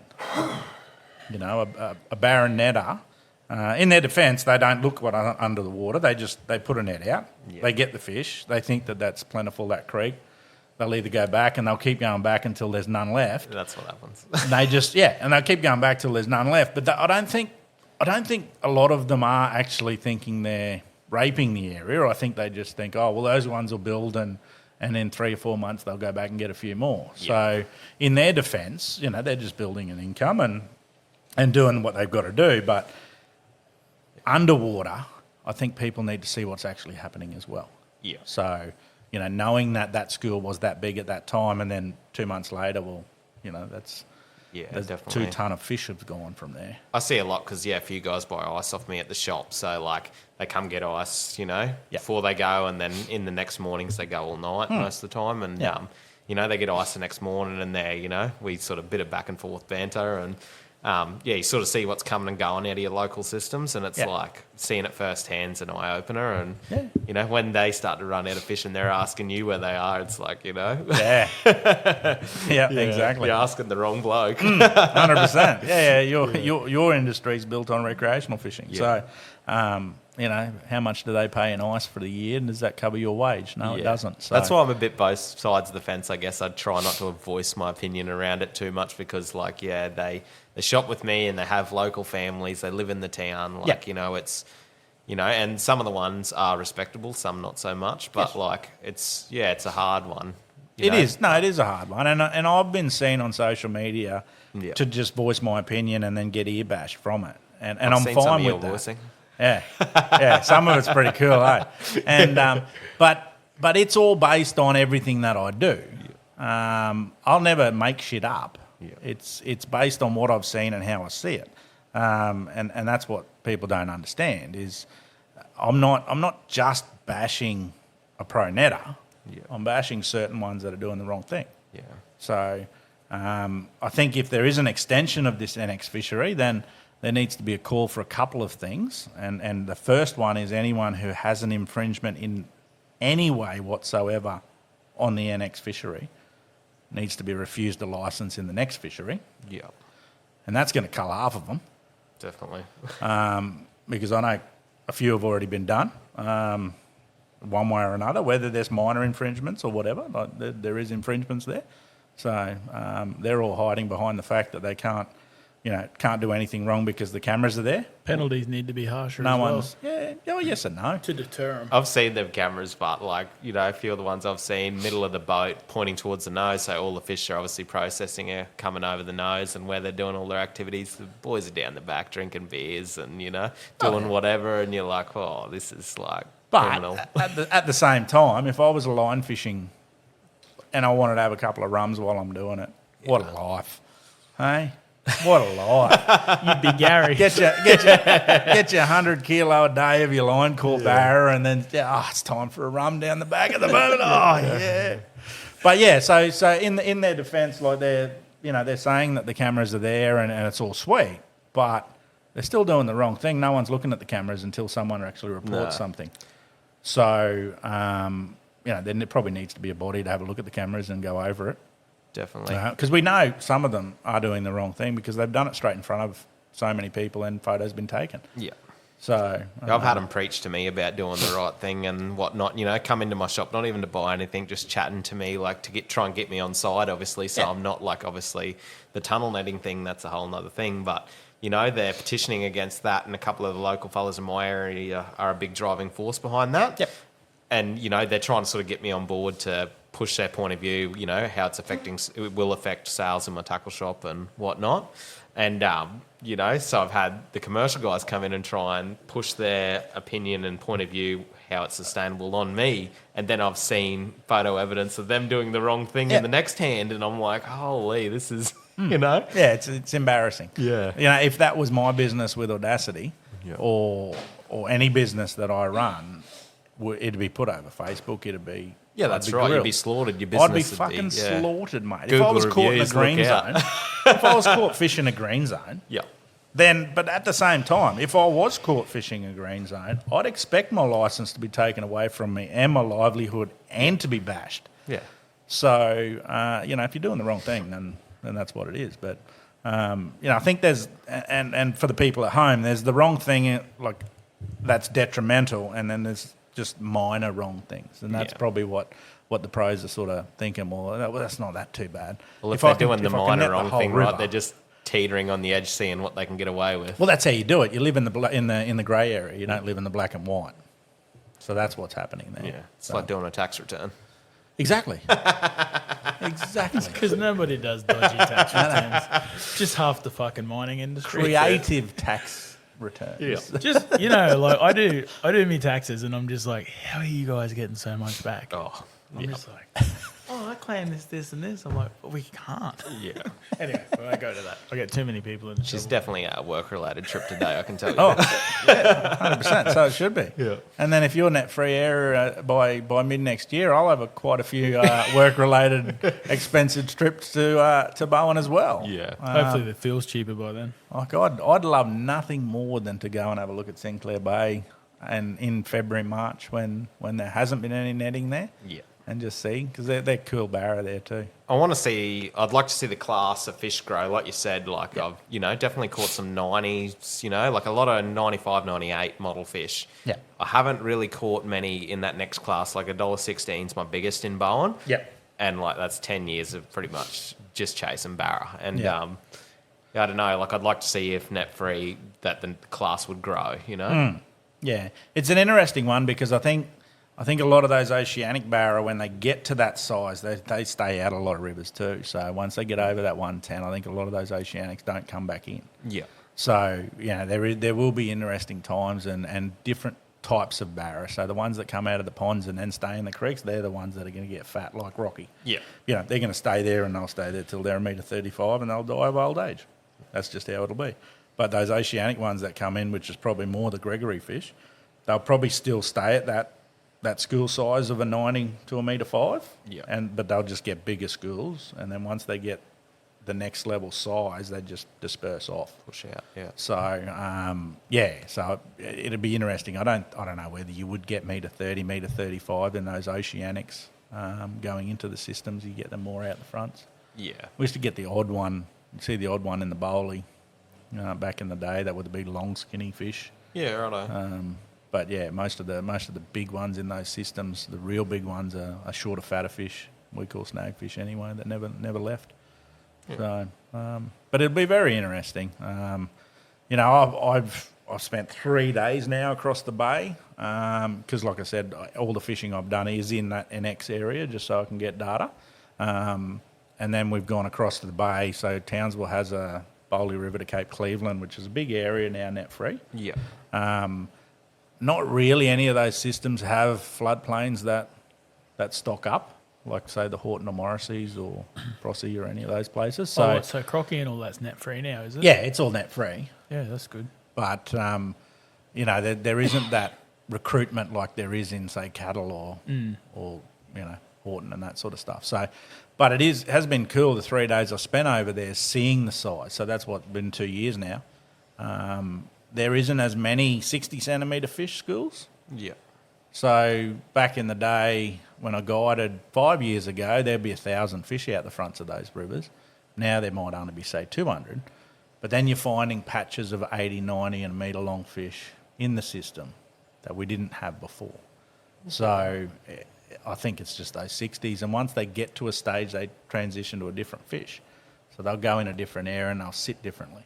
Yeah. So I take it from a point of view, whereas a 60 centimetre barra sitting in certain areas doesn't have to use, you know, the right amount of current flow and the way they sit suits a 60 centimetre barra, doesn't suit a metery sitting there. They'd have to use energy to actually sit on those patches. Yeah. So then the meteries would go into sand whoops and in different areas up the creek Yeah, I find that and if then you get they'd sit dialed there. on like catching a certain caliber of fish, like for me at the moment, I feel like all the schools I'm finding are like, 50 through to 80. Like that Yeah. next class of fish has been eluding me, and I'm like getting frustrated. But then you sort of think about it, and you're like, you're looking for the same sort of thing because you found that school and you got confidence in the way you found it, so you're replicating it, but it's still finding that same class. You haven't clicked that you need Yeah. to do the opposite. That's right. Yeah. Yeah. And that's the thing is those fish just sit in different areas. So you need to go and you look at the other side of the creek. This is the best example. Just some creeks are only 50 metres away, and there's a school of meteries and there's a school of rats over the other side. And it's like, oh, that's fucking weird. Yeah. But yeah, it's just the way they sit and how they sit, and I think it's it's very much sort of like a dog, I suppose. They feel protected in a school. 60s would feel protected in a school, so they stay there and they stay around some form of structure. Yeah. Or a backwater or that sort of thing. Whereas the meteries, they get that little bit more attitude. Well, I don't have to worry about anything now, so I can go sit in some flowing current. But if I'm going to sit in flowing area, I'm going to sit on the bottom, I'm going to sit on sand whoops so that the current pushes me down and I don't have to use energy. Yeah. And that's the way they do. So, yeah, it's an interesting one. What else in Bowen? What else can we talk about? You're coming up to a busy time, Easter. Yeah, hopefully. I don't know. It'd be interesting to see what the tourist season does The this fuel year, prices, obviously. yeah. Yeah, with everything. It's been up and down this year. Obviously, the weather the last few months has been pretty trying, but it's always a trying time of year for us this time of year. But yeah, Easter fuel prices might hold people back. I'm not sure yet, but we're all set for a busy Easter, so we'll see what happens. I think people use it as an excuse to hold people back as well. Like, to be honest, like when you look at the actual fuel price, like unleaded's 90 cents a litre difference. Yeah. Really not that much. No. If you're doing it every day, yes. So business-wise it is if you're and already trucking-wise and doing that sort of stuff. But, like if you use 40 litres in your boat and 50 litres in your car to get from Townsville to Bowen, it shouldn't really affect you. I was watching So hopefully it doesn't. Sunrise this No, morning. hopefully not. Yeah. Sunrise this morning with the old girl, and is he a senator? That Chris Bowen? Oh, Oh I'm no, not he's sure. a I try not to he's a follow dead the set. politics He's too a much, dead set eh? fucking numpty. He's He a says, germ, eh? he says, we're going to cut the excise, The or fuel something that they excise. do, the Well, 24 cents. Yeah, but 26. it's only on what's coming in. Well, hold on, fuckhead. How come the fuel companies can put it on the stuff that's already here and then what's coming, but you can only do that on the stuff that is coming in a couple of months' time? Like, why not just do it now to help people out? I thought it was getting cut Wednesday, actually. I'm pretty Yeah, sure this only on the Wednesday. stuff that hasn't arrived, not on the stuff that's here. But the fuel companies can jack it up straight away. So they're going to get jack at 26 cents and then Yeah. pull it back 26 cents, Yeah, probably. man. These politicians, both sides, do not give a fuck about people. Anyway, Yeah, it'd no, be it's an to interesting see. one. But anyway, it just jacks me off, man. Something chronic. So- It's times like this where I think, communism's not too bad, because then everyone's the same. Yeah. Yeah, true. You know what I mean? But then I don't want that. It just depends who's at the top. Yeah. I don't know. It doesn't matter for me who's there, because they're only there for themselves. Yeah, but if you're a communist, then Kim it Jong- definitely does matter. Kim It Jong, definitely does everyone's matter, got to yeah. have the same haircut as Kim Jong. Yeah. Yeah. Do you know he holds the record for the best score in golf in North Korea? Like, that's it. He just makes his own world records up. It's hilarious, man. You read into it. There's some funny shit. Fair enough. But anyway, Yeah, that's sort of getting off the path a little bit. well, we were talking fuel and communism. Fair enough. Fair enough. So Barra is your favourite fish to chase? Yeah, pretty Yeah? much. It's been a bit of a quest, I guess. Yeah. I used to have like a 6 metre centre console and just do pretty much Nanagai all the time. And then, I don't know, I just got bored of it, I guess. Like, same thing, just tarp shots, going out catching 40 fish every trip. And I don't know, I just got over it. And like, yeah, I still love it. And when I could do it now and again now just to go get a feed of fish. And then that's me freezer stocked for 3 months, and then I go just back to chasing Barra. Yeah. But yeah, I can't neck Barra. I got heaps of mates like hitting me up like, keep us a Barra. And I'm like, oh man, you just gotta catch your own. Like, yeah. I don't know. I got over 1,000 Barra last year. I kept a spreadsheet of it, and I only necked one, and only because it was hooked deep and broke a gill, and I was like, it's only gonna die How anyway. did you so. catch a fucking 1,000 Barra and only get one down the guts? Oh, a few, but like Fucking one that hell. was like snap gill, pumping blood. Yeah, I had yeah. an esky there. I'm like, oh, Yeah, fuck it, I'll take it, yeah. Yeah. Then I That's had a good- to that's a good butcher it effort. with a set of braid scissors to finish the bleed, but we got it done. Yeah. What's the crabbing like in Bowen? Yeah, really good. Like at the moment, obviously with the runoff and that, like it's been unreal. But definitely times, hit and miss. Same as here, I guess. Like, but you can always get a feed. Like I got a punt as well, and I just go up a couple of local close creeks, like even around the harbour and that. There, you always get a feed of crab, eh? Like, It looks a good area. Like I've never fished, apart from fishing the banks there at Murray Bay and doing what we did as kids. I've never actually spent in and around there. I've only ever gone down to Sinclair Bay or in the Bay North. Fucking near Up around camp and that, Abbott Point Jetty and Camp Island and all that, upstart. And, even splitters and all that up there. There's some good systems in there. They're a bit sandier and pretty shallower, chill. but you still get some good bar up there. You do, and crabs are ridiculous. Yep. So some of the trips we did out of the barge at Camp Island were ridiculous. Yeah, with you'd crabs. know like Cape Creek down in the bottom there. Yeah. Like a few of my mates spear that, and some of the barras they shoot in there are like proper like 90s meters and stuff. I'm like, holy. Again, like it goes back to what I was saying before. The clearer the water, the harder the catch. Yeah. It's cool seeing them, but fuck, it's hard to catch them. Me So mate- Cape Creek used to elude me. We get a lot of jacks and other stuff in that. It was cool. Yeah. But yeah, you'd see 3 big barra on a snag. You think you could fucking get one of them to eat. So I can understand why they shoot them. Even Camp Island, under the jetty there at Camp Island, shot a few. Me mate Matto lives there. I don't know if you know Matto. Oh, I know that. Yeah. And he was telling me, did he ever tell you about the story where he's flicking lures off the bank and that croc rushed him? No, I'm not but I going could fishing with imagine. him. Sounds like a Matto yarn. He is cracked. Yeah. He likes living life on the edge, that kid. Yeah. But What toe in the water? Is that No, what's he's on knee the deep. edges? Knee deep. And just, Matto does not give a fuck. And he's still alive. Good lad. Yeah. Yeah, it just shows, eh? Some days I don't know how. No, he's a good lad, Matto. Yeah. So I think he's still going out Sonoma, eh? Yep. he is 4-3. Yeah, right. Supervisor. Oh, well, goes to show they'll make anyone a 4-3. I have I thought opinion on that. I thought all this mind talk was off air. Now we've recorded. So it. when it comes to Matto, Oh, that's all right. Yeah, okay, fair enough. Matto and Kimmy, yeah. But Yeah. no. Fair enough. So yeah, and probably the other thing we haven't talked about with Bowen is the spearfishing. Yeah. Yeah, really good spearfishing, especially through winter, eh? It's Crazy as well. Yeah. So I had one of my deckies used to drive after a charter to Bowen, spotlight at night Yep. in the water. So he'd spear in the water for crays and trout, Yeah, right, yeah. and would shoot plenty of trout and plenty of crays at night.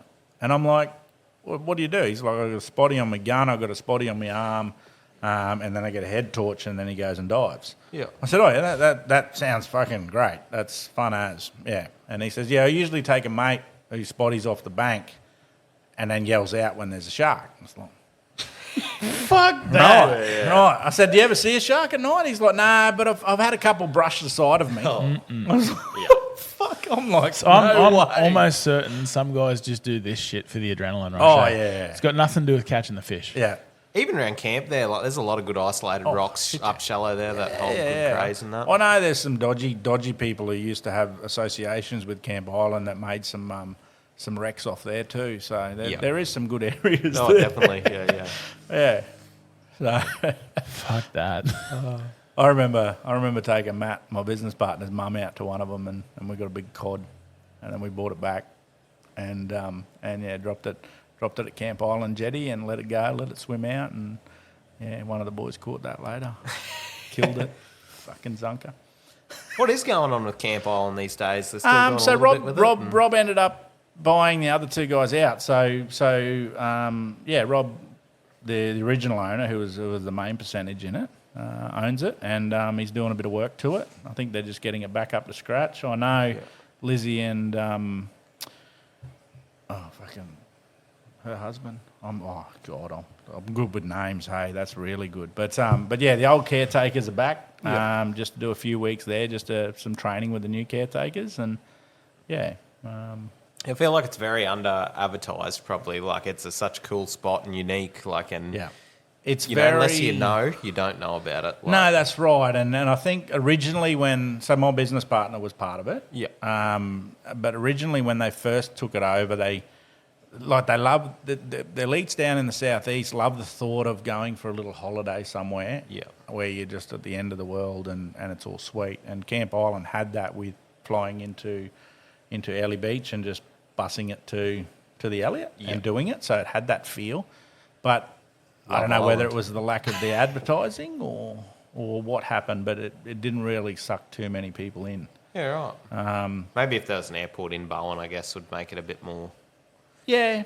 No. Yeah, or you buy your own chopper. Do you think it was accurately priced?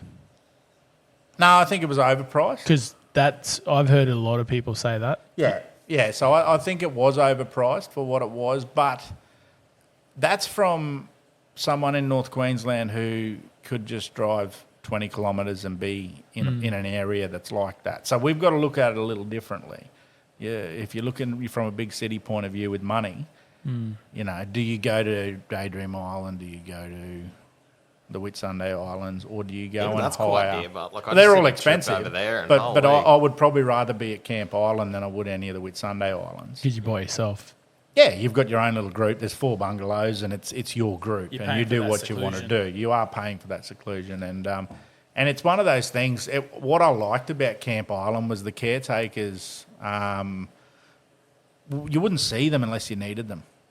Yeah. So it was your little area. So everything was separated. So the front 4 bungalows is completely separated to the crew quarters, and the shed and everything, and then you could walk out the back to the tennis court and pool area and do what you needed to do. But you didn't have to see the caretakers unless you needed to. Yeah. So from that point of view, you just felt like it was yours.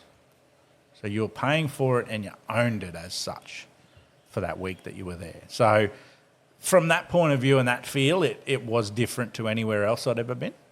So I think from the dollars side in the southeast or big city folks, I think it is a worthy trip.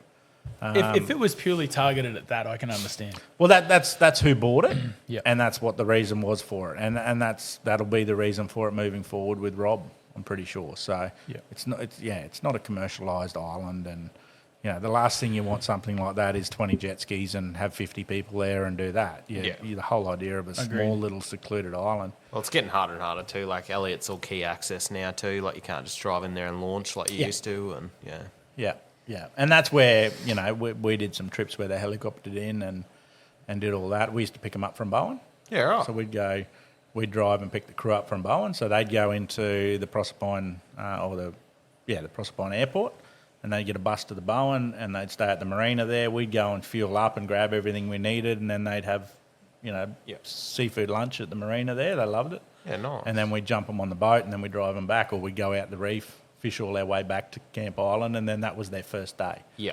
So And then you just run the boat from camp. and then we just run it from camp, and then every now and then, like it was an hour and 20 minutes to drive to Bowen at full speed. So if we needed to fuel up, we'd do that, or we'd run through Elliot with the tanker trailer that we had. So the problem with Camp Island is all that logistics stuff. Yeah. That was what held people back. Going through the Elliot was epic.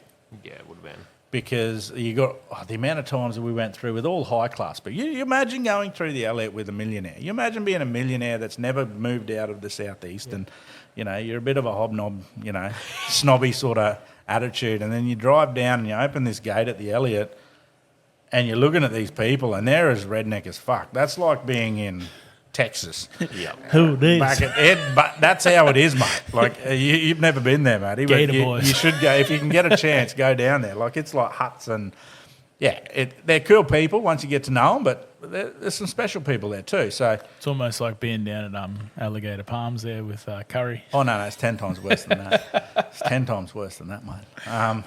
The tarps as roofs. But yeah, no, it was. For them sort of people, it was like, the best example was they were stepping off the end of the earth to go out to their island. You've just gone through this absolutely junkyard of huts and redneck style people, as lovely as they are, and then you're straight down in the ocean, straight on the Great Barrier Reef with your little island. Did you ever get stuck on a sandbar leaving the Elliot with customers?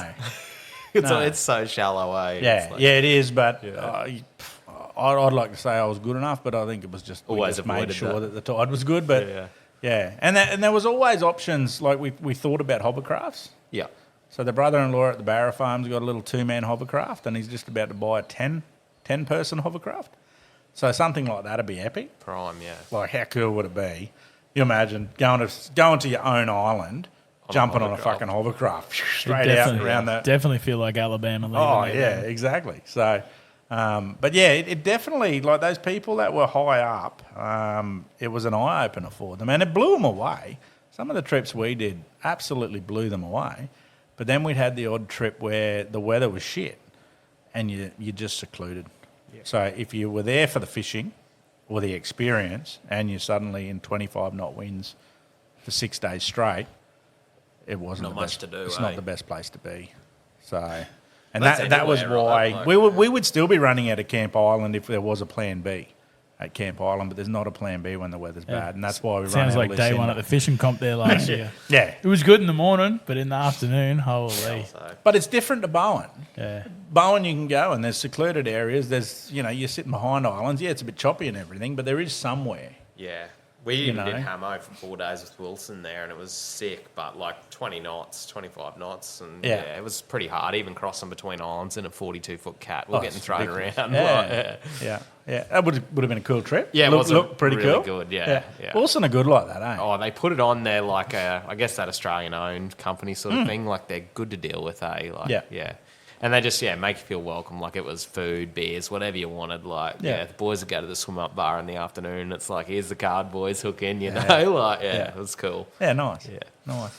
Yeah, no, I watched some of those videos. It was pretty cool. Yeah. But it's good that even in that sort of weather, you can still putt between islands and still smack some fish. Yeah, like we caught trout, finger mark. Yeah, it was sick. We got on this patch of cobes. Like, not that I'm a fan of cobia, I saw that but video. like 6-way hookups on cobia, it's and with a few old fellas, you can imagine the tangles. Like, I roll my eyes at that because that's like the worst thing that can happen. Yeah. You fucking hate it when you got nanny guy all over a wreck and you're like, how fucking good's this? There's no trevally and there's no fucking cobia on this wreck, and then you anchor up.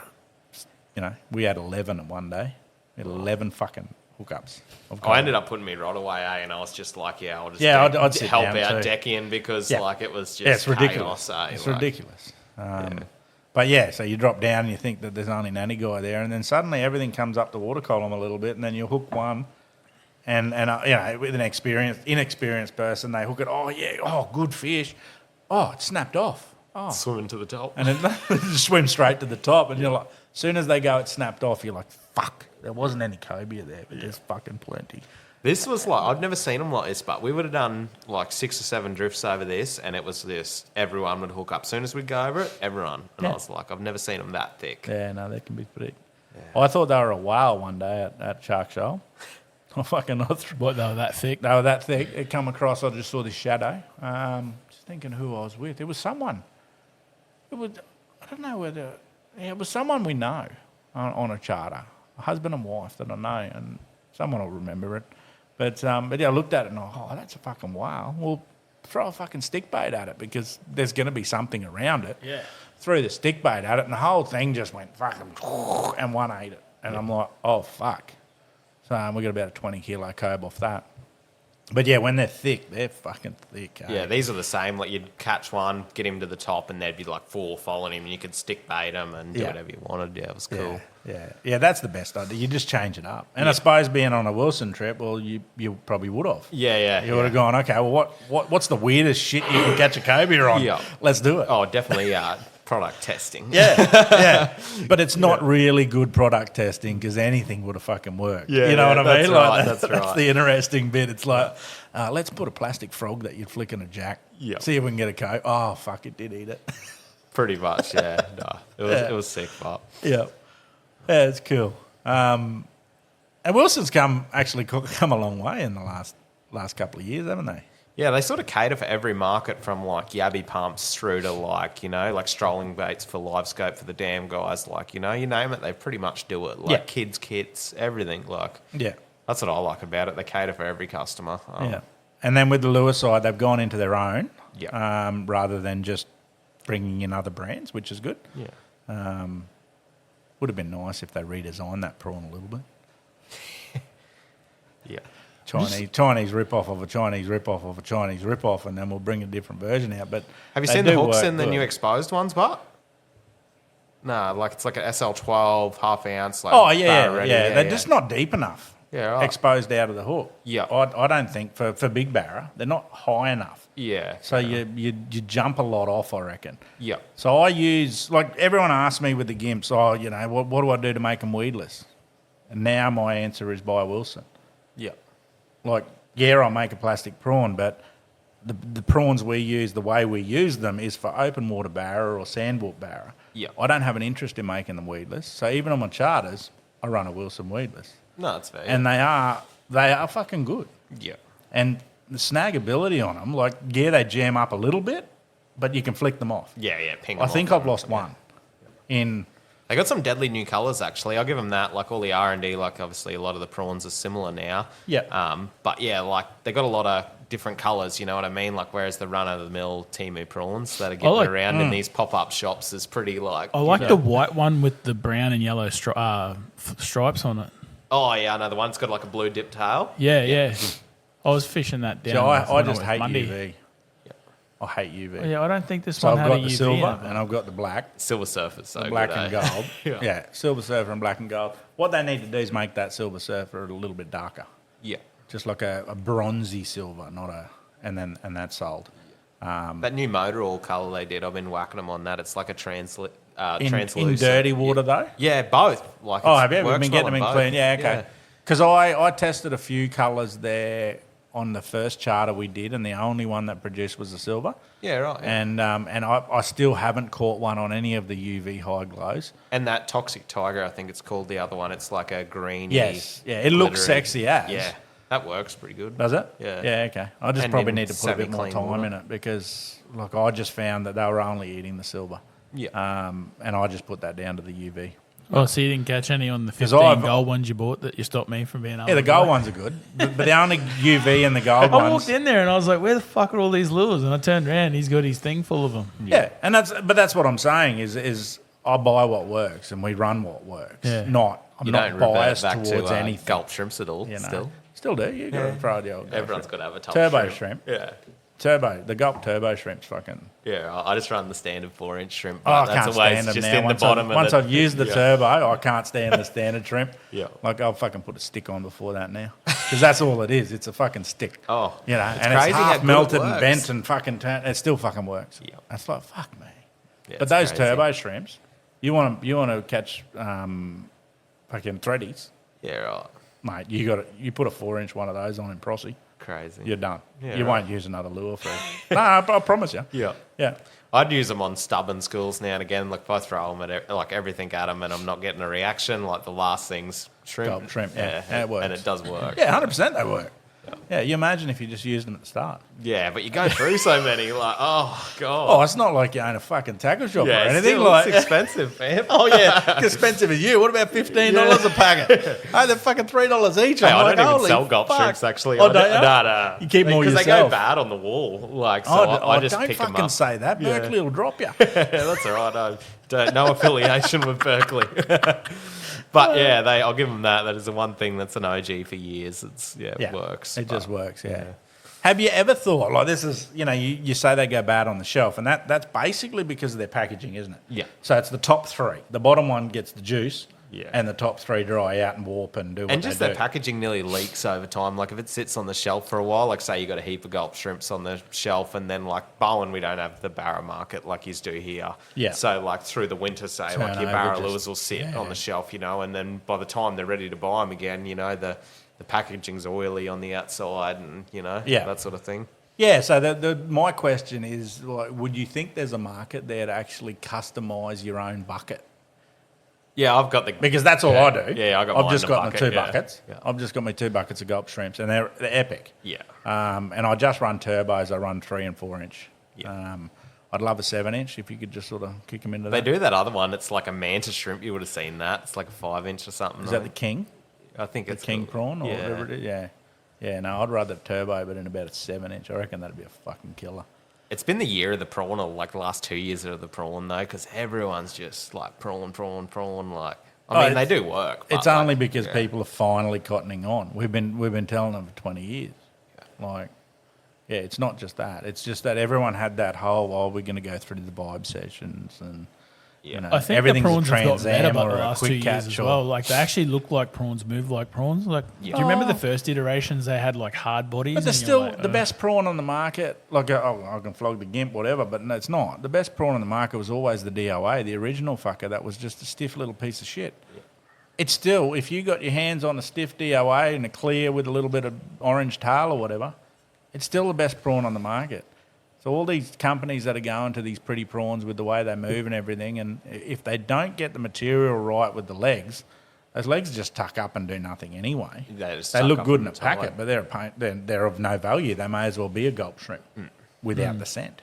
So I think it's just a subtle presentation. Hey, really, like 100% it is. It's being in front of that fish for long enough. It doesn't matter what it is you've got. It can be a stick. Yeah. You know, and they do eat leaves. The amount of barra you see up in creeks and that sort of stuff where they go, "Boof," and it's a mangrove leaf, and you're like, what the fuck did you just boof a mangrove leaf for? And then they spit it back out. So if it slowly drifts in front of them, they'll eat it. Oh, Dad actually caught a couple of good beach barras the other day and kept a few for a feed, and he sent me a photo, like a decent sized crab and one. Like, I was like, I've never seen that. I've seen turtles and all sorts of stuff. Like Yeah, small well, the old man turtles, used to but get them never- in Prossie with the odd mud crab in it. Yeah, right. Yeah, Huh. they do eat them. Yeah. So fingers love crabs. Yeah, right. Finger mark. Never tried that. Oh, mate, Live if you're ever squid, but, squidding, yeah. if you ever live squidding, you see those little crabs that come out. I don't know what they are. They're like a sand ghost crab, yeah. Like a weird looking sand crab that comes on the surface. Yeah. Put one of them straight down. Yeah, right. Just crabs as love, good, if not better than a squid. Crabs They just love gimp fucking prawns mash as them. well. Crabs love gimp. Well, for you, I did catch one. Legal. can't catch a barra on a prawn, but catches a crab. I caught one. Fair enough. Fucking hell. You're gonna have to have a session this week, I think. Actually, he's got a good point of difference with your hammertail prawns. I'll give you that. Like, there's all these recreations of prawns that happen, right? Yeah. Hammertail prawn. Yeah. No one does it. No. Do you make a 180? The with problem, hammertail? I'll tell you the problem with the hammertail prawn is that people think you got to make it vibe. So, like, people get it and they go, oh, if I lift it, it goes brrrr. Oh, it's so good.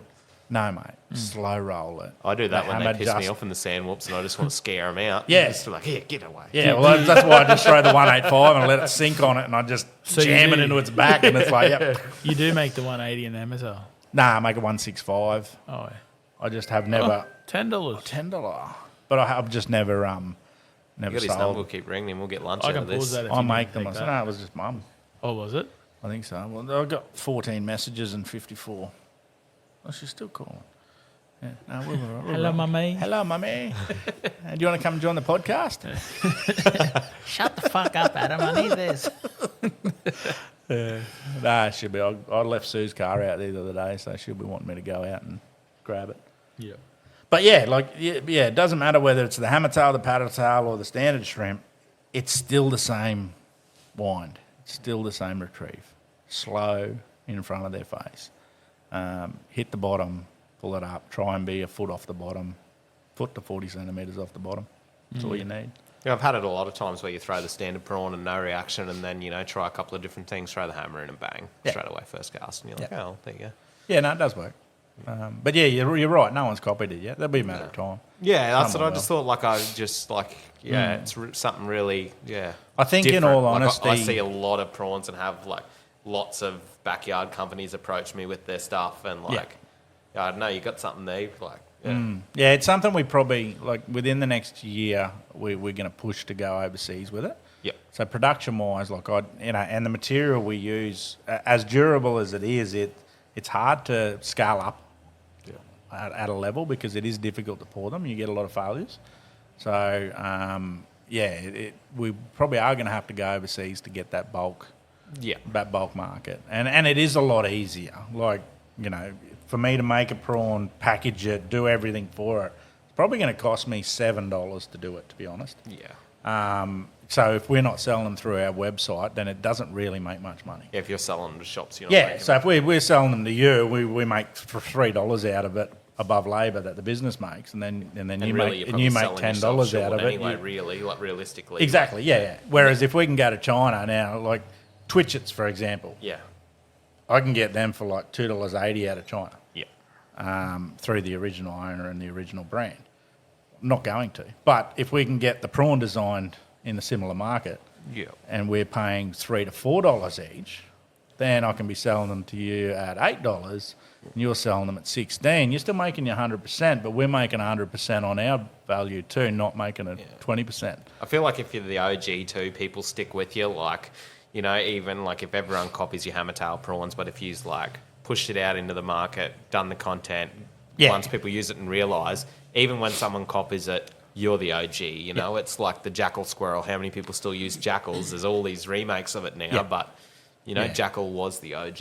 Yeah, you're right. Yeah, and then it becomes the marketing and sales and the development down the track on your next 3 brands of product, you know? So, if you have that for a start, and that's probably something we have to do, is just get that out. But it's more for the ease. If, you know, if it can be as easy as you ringing me and saying, I want 100 of each colour, these 6 colours done, and I can just put an order in and it's sent straight to you. Yeah. It's like drop shipping sort of style. It's way easier than it is fucking, oh shit, I've got the next week, I've got to make these lures up, let's package them, do all the dribble, and it's like fucking pain in the ass. Like, I can do it. But it's like, but then you upscale it, and then say you get into a BCF or every Tackle World in Australia, and you're suddenly looking at, you know, 100 plus stores as an order. It's like, fuck. You've got zero chance of doing it in Australia. Because it is difficult to get that product done to a quality. So, like, I've been doing it for 4 years or 3 years now. I think I'm probably at 95% success rate. Whereas you go overseas and they injection mould it out of machines and that sort of stuff, they're at 100%, and they can smash it out at half the price. I think that, like, you got to be careful then, like, with that overseas stuff. It's like, you copy, like, with the no copyright law, but I don't know, you get away with it for a while. That's how everything ends up on Temu, right? Because they get it done in China and then it gets... Oh, you look at the Irukandji prawns, they're out now. Yeah, I've seen that, Like, and what happens is no different to the Nomad stuff, is the first year it comes out, it's, you know, $11 a prawn instead of like a retail over here of, say, 25. And then the next year it'll go down to a 7, and then it'll end up being like $5.50 a prawn. And then people cotton onto it, and then they'll bring it in under their brand, and it's a shit world in regards to that. Yeah, it's so easy to make a brand these days. Like, you can literally get on ChatGPT, get a brand name, do all the back end, create an ABN, go on to Ali or Temu, buy prawns in bulk numbers. All of a sudden, I own an online tackle store. Like, you know, like, it is shit.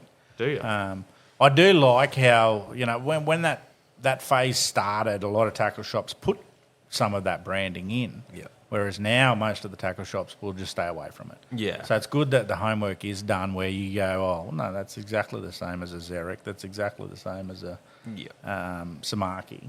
I'm not going to piss them off by just putting something in at a cheaper rate. Yeah. So that's a good thing in the retail market too. And a lot of the times, like as a retailer anyway, if you approach your wholesaler with that pricing and say, look, this is what they can do, they're pretty accommodating. Oh, yeah, that's good.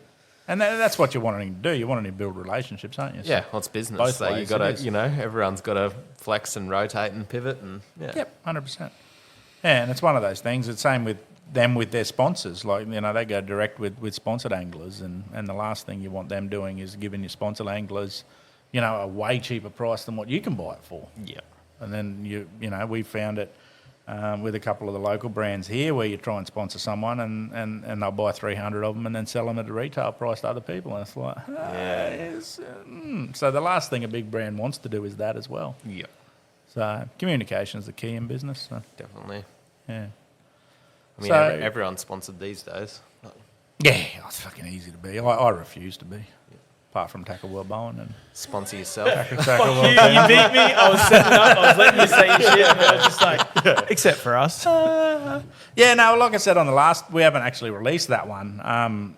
You know, like Tackle World Townsville has always looked after me and have always stocked what we stock and always been good to us with Audacity and everything. So it works perfectly to have you guys on as a sponsor with Tackle World Bowen as well. So Yeah, and I think it'd be cool to come down and do a potty down there as well. Yeah, definitely, man. We might come down. I for a support fish all and- anything independently owned, like store wise. Like whether it's, I can guarantee I'll go to Tackle World Townsville today. I'll probably buy a couple $100 worth of stuff. I own a Tackle World. Yeah. And I'll probably go to About Town Bait and Tackle and buy a couple $100 worth Yeah. of stuff there too. Like I just love tackle and fishing. You know, like it's Yeah, see, I've been no good in a tackle shop. oh yeah, stand around gets out of fucking hand. talking for an If hour. I couldn't make my own brand, fuck, then that's why I did my own prawns and my own vibes, is just so I didn't have to go and look in a tackle shop, because it'd do my head in. I just buy so much shit. Even now, like I go in and Yeah. like it's all right because I've probably got 5 or 6 brands of things that I want. So I go in and I buy those TT jig heads, I buy those Wilson's prawns, and then I buy my trebles and split rings. But every time I go in, I buy 10 of the Wilson prawns. I buy Yeah. every, You're always every looking for an packet of edge, right, TTs too, that so- are there, you know, like, yeah. If you see something new that you think might work for what you're doing, like you'll always buy a few packets because you never know. Like I know myself, I'm always looking, especially with impoundment fishing, you're always looking for that next edge. Yeah, impoundment fishing, definitely. Yeah. I don't think I'll ever need to go into anything else. Like I just, Yeah. I think I perfected the way I fish with the prawn, and I'm happy with the prawns that I do fish. So I seriously, unless something is absolutely fucking ridiculously amazing, which I can't see anything coming on the market that's that far above everything. For the saltwater fishing that I do, I won't change. But on the freshwater stuff and the impoundment stuff, definitely. Like you see different crazes come through. Oh, yeah, and they it's- just work. It's like strolling. Like whoever would have thought, like, Nah, it's gay as AIDS. Yeah, strolling shit. Like, I got a fucking sore hand from catching barra. You imagine if I was fucking strolling? oh yeah, it's Like- I've seen a lot of the impoundment fishermen using the strolling. yeah, I do it a lot. It Yeah. definitely works on them well, like when they won't react to a paddle or anything. But I think it's similar to a prawn. Like, yeah, the strolling technique's a little bit different, but I think it's more the subtle presentation, Yeah, it's just and just keeping it in their Flickering face. in front of their face, yeah. Yeah. It'd be interesting whether it'd work in the salt in a current situation. So I've yeah, used flat tails in the salt, like Yeah. I've got them to bite when they haven't been biting other stuff. are you getting them where they're, like, are you actually positioning yourself in front of the snag? To where you're not actually strolling it, you're More strolling floaters it where on it's worked for itself. me, like It's more just- floaters, yeah. I'd be interested in those snag fish that are holding in tight Yeah. and actually changing your angle of the boat to come out the front like you would live bait on it, and stroll at the speed of the current so that the lure is just sitting there bobbing in their face. in yeah. their face. I think that'd be a Interesting. way to go. I'll never try it. My bum hurts already thinking about it, but Such a bitch about certain shit. Eh? but yeah, strolling. Well, Dean's got that? What's that fluffy fucking thing? Oh, yeah, that works. That works. That gets bit. Even in the Fitzroy.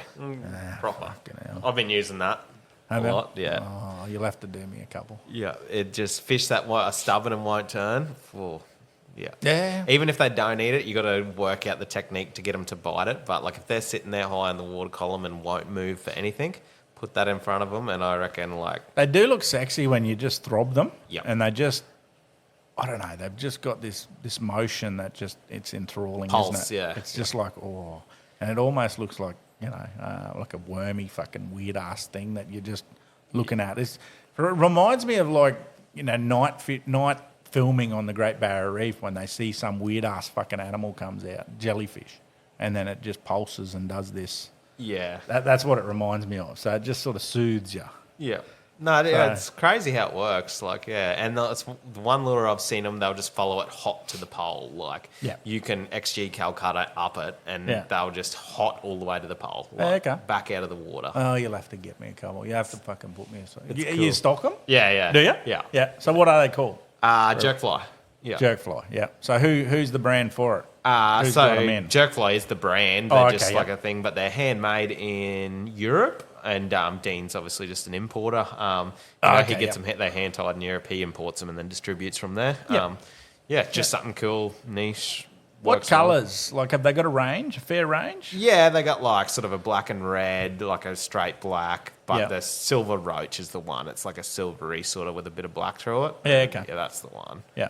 for sure. Yeah. But, And clear salt water, I still think it'd work. yeah. Like all the videos I've seen are in the dams or in rocky and dirty water, but I'm pretty sure the way it is, like, yeah.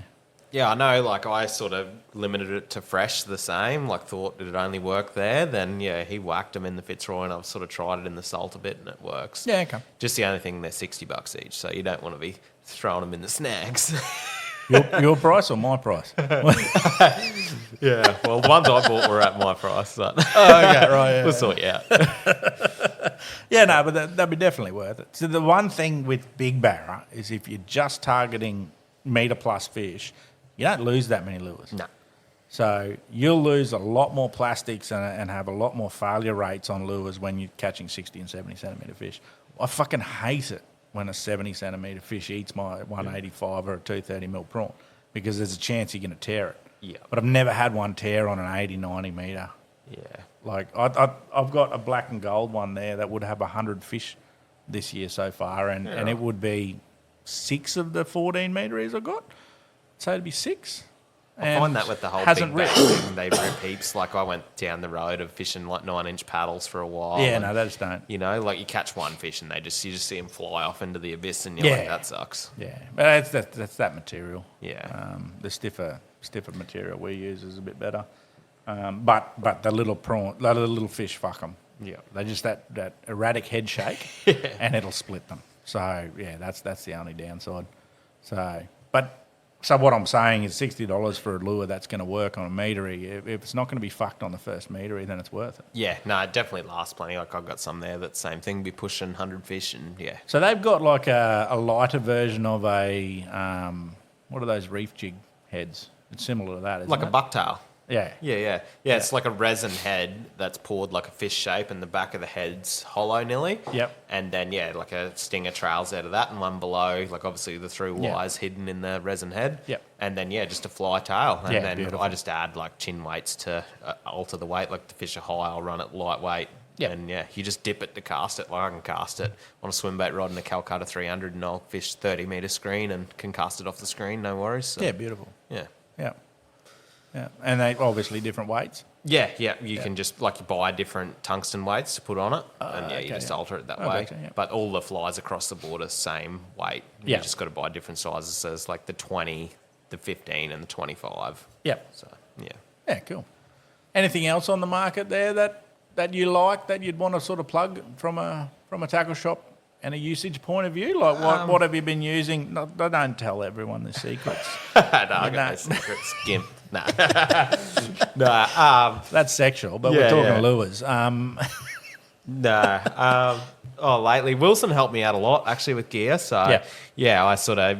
Well, that doesn't guess- work then. So whatever you're talking about, Wilson, full of shit because they're giving you free stuff. And Yeah, taking you on pretty holidays. much. So But no, that's- I just use their I'll- stuff because they're Australian company, and they look after me, so I look after them, sort of deal. But I'm always looking just for that next new thing. But really, I don't fish much different to you. Just prawns and bigger paddles and bigger prawns when they're floating in the tide. And then I used to do a lot of jerkbait fishing, so like jackals and reddicks and stuff. But sort of phased out of that a little bit. It's still a fun way to catch them. The bite's good, but Yeah, I fizzers, don't know. It I've just been into doesn't- that I don't know. lately. Fizzers are cool. On top, Fizzers like are- top water live, nighttime fizzer. Oh my god, so Yeah. fun. See, I'm still too scared of the dark to do night fishing. So. You can get it in the day. It's just got to be right. I conditions. know. The Burdekin used to be epic. Yeah. So fizzers and was it bongo shad? Was it Sabile used to have a? Oh, I remember Seville. Was Yeah. it Sabile? The big fat round one. It was like a fucking tank. Yeah. And fuck, the amount of 80 centimetre barra that we caught that had jammed sideways, and none of the hooks were in the actual barra. Yeah. It was just the Sabile was jammed sideways in their mouth when they backed it, and they just come in like a wet sock. Yeah, right. Yeah, because they just fucking jam it and their mouth's open. Oh, I got nothing but wind me in, you know? And, an 80 centimetre hits a lure on the surface and you're like, oh, this is going to be an epic fight. And then it just fucking skips along the surface and almost drowns itself by the time it gets in the net. You reckon they do that when they're hooked in the tongue? Yeah, Yeah, they do that. I found that. Yeah. Hooked right in when we used to live bait and you get the odd one right in the bottom lip. And it didn't matter. They can be 90 centimetres. You jam them that first hit when they go, the first run, you open that bottom lip and they knock themselves out. Yeah. There was a couple at Morrissey's there I did with clients. We got 2 in one day where they were knocked out. We put them in the scoop and they're fucking nothing. And then we're like, what the fuck? And I pulled it out and then I pulled the hook out of it and then it's just come to life and just full green barra, just gone mental. Yeah, right. So, yeah, I think they just cop that big gust of water through the gills, and I don't think it works for them. It almost sort of half knocks them out and drowns them. Yeah. So you see that with some big meteries is, if they jump wrong, they hit that water in the wrong way, they tend to just sort of be stuffed for a little bit, and then they get going again, So, yeah, that was pretty wouldn't cool. know. No, you wouldn't. You'll get there, mate. You'll get there. You'll fucking get there. Yeah, no. So I'm with you. I think the Wilson prawns. Yeah. Yeah, weedless wise. Yeah, and the hookup rate. For some reason, the 6-inch and the 7-inch in those prawns, the hookup rate is way better than the 5-inch in any of the brands. Yeah. So I don't know whether it's just that bigger hook. And Obviously, then the mullet too. The mullet's pretty sick. Like, I do a lot of impoundment fishing, so, like, it's something you can catch multiple fish on. It doesn't break. It's good for fish after fish, and they catch. So, yeah. Have you used the Molex version? yeah. Just as good? Nah. No. Nah, not in my opinion, no. Yeah. But, yeah. Is it just because the mullet's lighter? Yeah, possibly, but just, like, the trouble I had with the Molex is they fell to bits. Like, Yeah, I always had do. them pretty much fold Cockroaches inside eat out. the fuckers too. Yeah. Like they just, if you put them on your shelf in your shed or whatever, if you've got a cockroach in there, he'll just nibble it. Yeah, right. Yeah, it's weird. And I'm a big supporter of, like, OGs. So, like, say, like, Wilson had the OG, and then it was Yeah. sort of, like, obviously a bit of a copy. Like, Yeah. I like to stick with the OGs. Like, Turbo Shrimp, like you said, they work awesome, but, like, Yeah. Holty was the OG. Yeah. So, like, Yeah, that's how I try and... So you change that attitude with the prawn that Wilson have, though. Yeah. Yeah. Because they're fucking Well, copying the copy. they were the OG in my time. right. I'm a bit younger. Yeah. But yeah. Yeah. No. No, I'm with you with that. Like, Yeah. the live mullet was. It may actually even be the way it fucking moves through the water as well. I haven't The tried live it much mullet- in the salt, a little bit, but Yeah. yeah. But I think the live mullet can get boofed a lot. Yeah. So, and it's a different way that different people hold their rods. So if you don't give that barra that 20 centimetres to suck in or 40 centimetres to suck in, your strike rate goes so far down, it's not funny. So if you're stiff rodding it front on and he goes boof, well, a lot of times the barra will swim up and go boof, but if you can't actually let that lure go into its mouth, it's never pulling going to it out. swallow it. So I think those live mullets are nice and light that when they go boof, it's fucking right down. Yeah. Well, they do suck it down a lot. So Caught a lot of fish on panic stations, like, recently. Like, I was just about to obviously ask being you what your thoughts on Yeah. that because I can't get a fucking single bite. You got to learn it. I was a bit the same. I got them, and then, like, it takes a while to learn the actual sink rate. Like, everyone picks them up and thinks, "Geez, this thing's a bomb," but they actually sink really slow. Oh yeah, they're pathetic on the sinking. Yeah, like you nearly could put. It's a high fish. Are you bait. running the huge one or are you running a 5-inch? 5-inch. Yeah, so I've been running the 5-inch Yeah. alongside the prawns, and I just can't get a follow. I feel like it's a confidence thing too. Like, it takes a while 100% to it get a would be. confidence in a bait. Like, but yeah, for me, it took me a while, and then I actually went and didn't take anything else. Yeah. And that's what I took. And then by the end of the day, now it's this thing that's just tied. I run 6 rods in my boat, and that's just something that's tied on a rod. Yeah. Are you finding they have to be transitioning fish? Yeah, high, definitely. It's not a low fish bait. Like, Yeah. so if the fish are on a snag on the bottom, use something else. But if you're in, like those fish that are sitting in those sand whoops in 2 metres of water, have Yeah. you ever caught them on them? No. No, No. nor have I. Yeah. That's what Always I'm on playing with them. Always on floaters. Yeah, And yeah, so it like has it's to a be, yeah. slow, like you can slow it right down, and like obviously same as any paddle style bait. As soon Yeah. as they react, put on the speed, Yep. they bite it. Yeah. Yeah, okay. And it's the same, like you get a lot of fish out of one bait. Like I've never had one fall to bits, and obviously being a Tackle World product, Oh, you Oh, you got to love use it. Yeah. Nah, forced to love it. Nah. And like, it's just I cool kiss to Shane learn. campaign on the nuts whenever I can. Yeah. No, but it's a cool. Well, like the advertising and everything was the start of it. Oh, the, yeah, the it was marketing was crazy. amazing. Nothing's been marketed like that in Australian history ever. Squid Tracks was the last thing that I seen was that close to Yeah. sales. You know, instant. Like when it was on the shelf, it's just Well, Squid Track's got that because they launched it out to all their anglers and then did the campaign and Yeah. caught a lot of fish on them prior. Whereas the panic stations was all Shane doing it. He never really released much until then. He showed us like I guess 3 or 4 months before it was Yeah. coming, and Yeah. like holy like it was Yeah. impressive. It was cool to see something from his backyard through Yeah. the. The only thing, like I think honesty is the key when you start looking at tackle, and yourself as a retailer and standing behind the shelf. If a 12-year-old kid comes in and says, I'm going to go chase barra down the creek and just cast and cast and cast, then you can't sell them that lure, can you? No.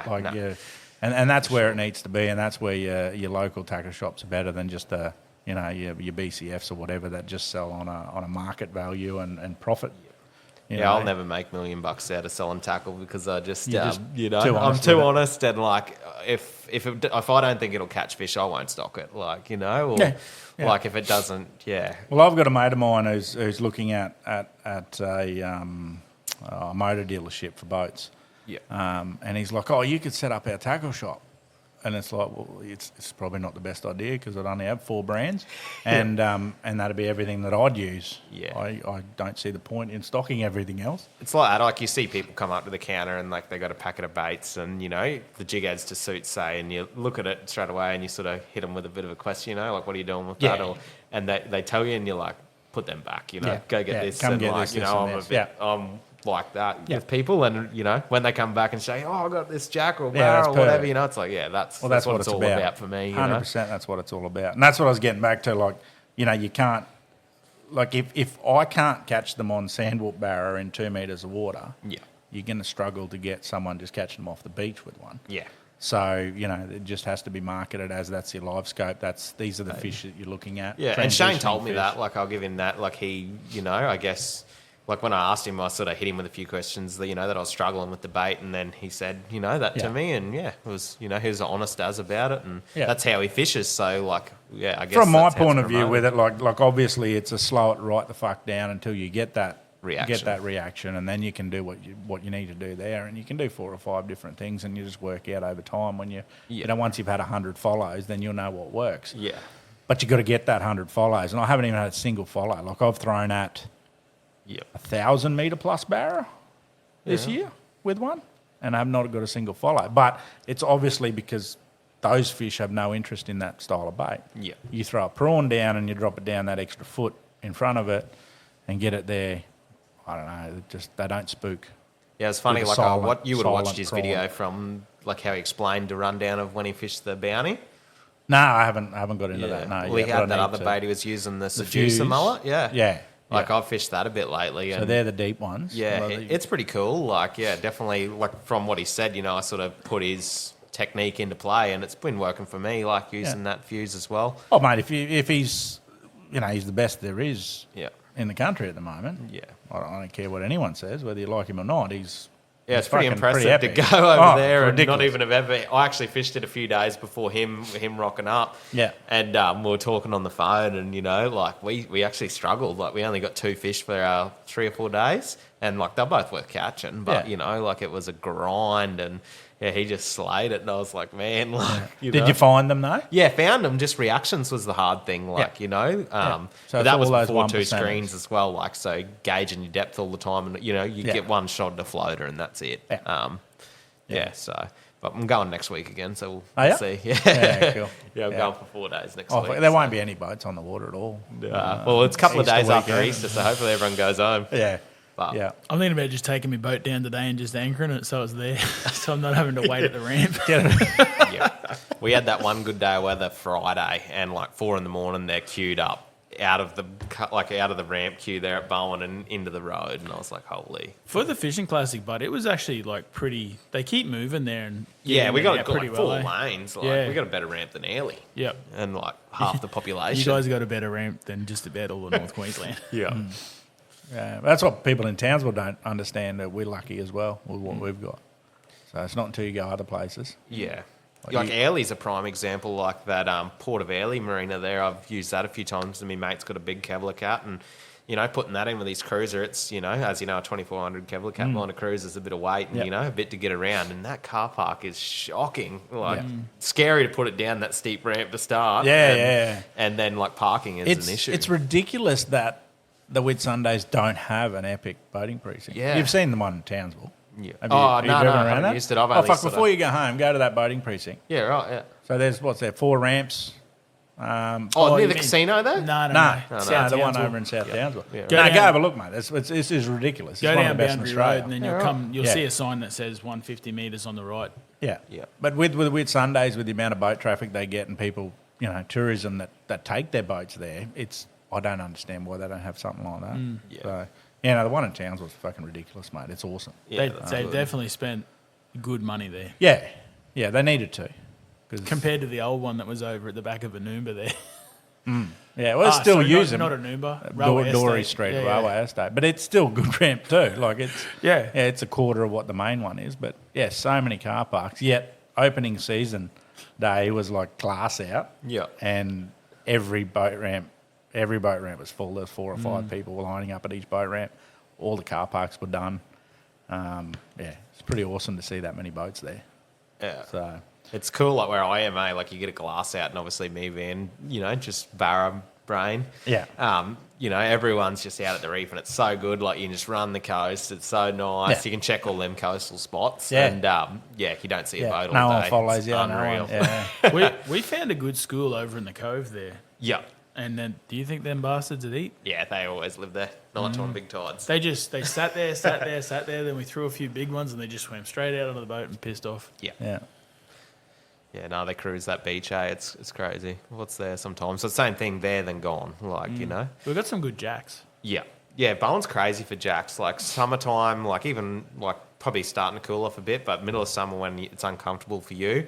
If I go do a low in a creek, if I don't catch 25 or 30 for a session just on frogs by myself, I'm half disappointed, Yeah, So- see that could almost get me over the line. Yeah. It is crazy. Nah, fucking good. Crazy No good. way it could. We need to kill them all. Need to eat them. I don't even eat them. I would. Yeah. I just eat them just for the. They're just fun to for the catch. thought process. Finger mark and Nana guy, that's all I Yeah, eat. yeah. Well, why would you fucking yeah? Well, finger mark anyway. Nannies are overrated. Yeah. Oh, yeah. No, they're nice eating. It's just I think The big ones are ordinary. it's I like reckon. anything. You get to a stage if you're catching lots of them, it's just not something I want to eat. Yeah. So Finger mark butt all day, every day. Oh, yeah, that's so nice. yeah. Chicken and I have to say though, the barramund, I've been keeping a few barras. Yeah, doing this data. Shame on you. I'm like, yeah, no. Well, I'm catching them out of the net free. I haven't kept many out of the non-net areas. Yeah. So the recreational guys do enough of that. So I don't need to go in and play with them. So yeah, I've been catching them out of those NX areas and just chasing those oceanic clean fish. Yeah. I'll have to say they've been fucking beautiful eating. They have been good eating. It just changed my mind a little bit more about how high quality barra can be when you do it right. Yeah. Yeah, I look So- at Chris Bolton's stuff a lot, and Yeah. obviously you see some of the pictures that he puts up of the Yeah. dry aged and different things he does, and Yeah. holy, that is unreal. Yeah, well, I'm actually going to have it tonight, I think. I'm going to have a slab of barra, so I'll send you a photo of it when I Nice. cut it down thin and do what I do with it. Like, you just look at it and you go, it's pearled off almost like a Tusky or Yeah. a Robinson Sebring. Like, when it's clean, It's nice. it is actually pretty good. And the missus loves grunter and finger mark, and she actually said to me, well, I'm happy to have this barra if you can't get me grunter or finger mark. I'm like, yeah. Said, "Yeah, Grunter's the most underrated fish in the sea. Yeah, spiky bar. spiky and fuck all fillet. Yeah. You get a 60 centimetre and you're like, oh, how good's that? That's a good fish. Yeah. Cook it all. Oh, fuck. Not much there. You fill it and you're like, poor bastard, we killed that good fish. That's why you got to for catch that 30 little of them. fillet. Yeah. Yeah, right. Oh, talking to me about rape and shit. Fucking hell. Got to catch 30 of them. You ever killed 30 runner in a day? 30? We No. killed 5 or 10. 5 or 10? Yeah, not 30 though. Didn't you rape You a get whole- big runner on the oceanic side there? Like, Yeah, you offshore would. you get them You good, would, yeah. Like out on that shipping channel country, Yeah. you run across them now and Yeah. again, and yeah. Good that's- barries. And they're 80s, Yeah, like good fish. yeah. Yeah.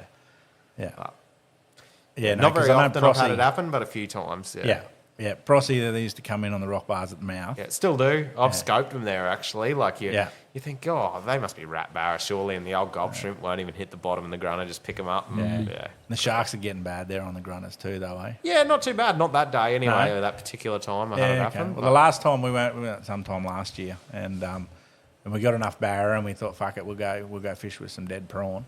Yeah. And had a few throws and got some liveys, and then just chucked them on dead because we knew they were grunner. Yeah.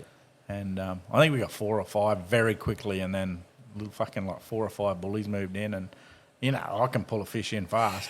Fucking hell, they must like the taste of grunter because they could beat me. Yeah. And I just said to Dad after 2, I'm like, I can't beat the shark on Barrack here. Well, there's no fucking chance. Like, Have you had it, like, I've had a few in the recent times, like, I've gone over to the snags to release them because you can see the bullies on the screen going mad, and drive over, like, on the electric into the trees, drop the fish into the trees, and the bullies just, like, in the trees. yeah, no, trying I to just get go 'em, on the and you're sand like, now. Holy. I'll go spotlight right next to the sand. Yeah. So that the bully's got to rub the boat before it gets in. So Yeah. even if he's in a foot of water up in the shallow, Yeah, right. and then stay there. But run your main motor. Yeah. Start your main motor, and even if you're just neutral rev it Yeah. while you're up in the sand, I'll stick away. just do that. Yeah, it just gives them that time. Like that 113 and the 105 when we were over there the other day, I put it up in the shallow, and the 113 sat, like he just sat with, well, she just sat with about 100 mil of her shoulders out of the water. Yeah. And it took probably, I don't know, 10 seconds for it to get going, and then went, phew, off it goes. But Yeah. if that sat in the deep for 10 seconds, it's dead. Yeah, same like, in Rocky and that, obviously, you're not too scared to put your hands in that in. Like Prosy, they all get speared out of my boat because no way I'm holding them in the water. Like, It's an interesting one with the spearing. Like, if you've got them green, they're good. Yeah. But, like, a lot of the time you watch them, they slowly go down. The bull sharks smack them underwater too. And that's just heartbreaking.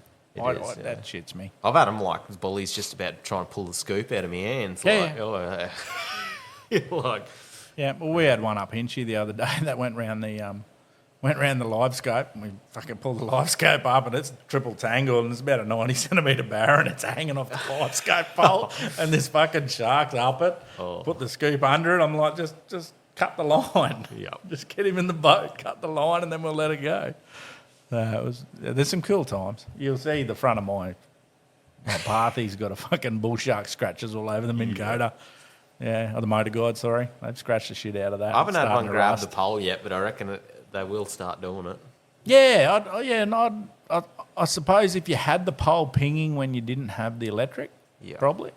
But with the electric and the prop going around, they'll take it first. Have you heard, like, we put the GoPro on the pole, like we fished a Wonga, and the water was that clean, you could put the GoPro on the pole and see the barras following the lure right to the pole. Yeah. And the ping, like you put your head underwater and have a swim, you can hear it, but it's not that bad. Yeah. Put the GoPro on it, the ping is unbelievable, loud. Yeah. There's a lot of times I'll turn my live scope off. I know they're sitting there because just some of those fish that are just really, really pressured.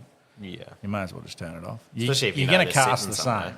same. There's 50 fish in sand whoops or on that snag or wherever situation you're at.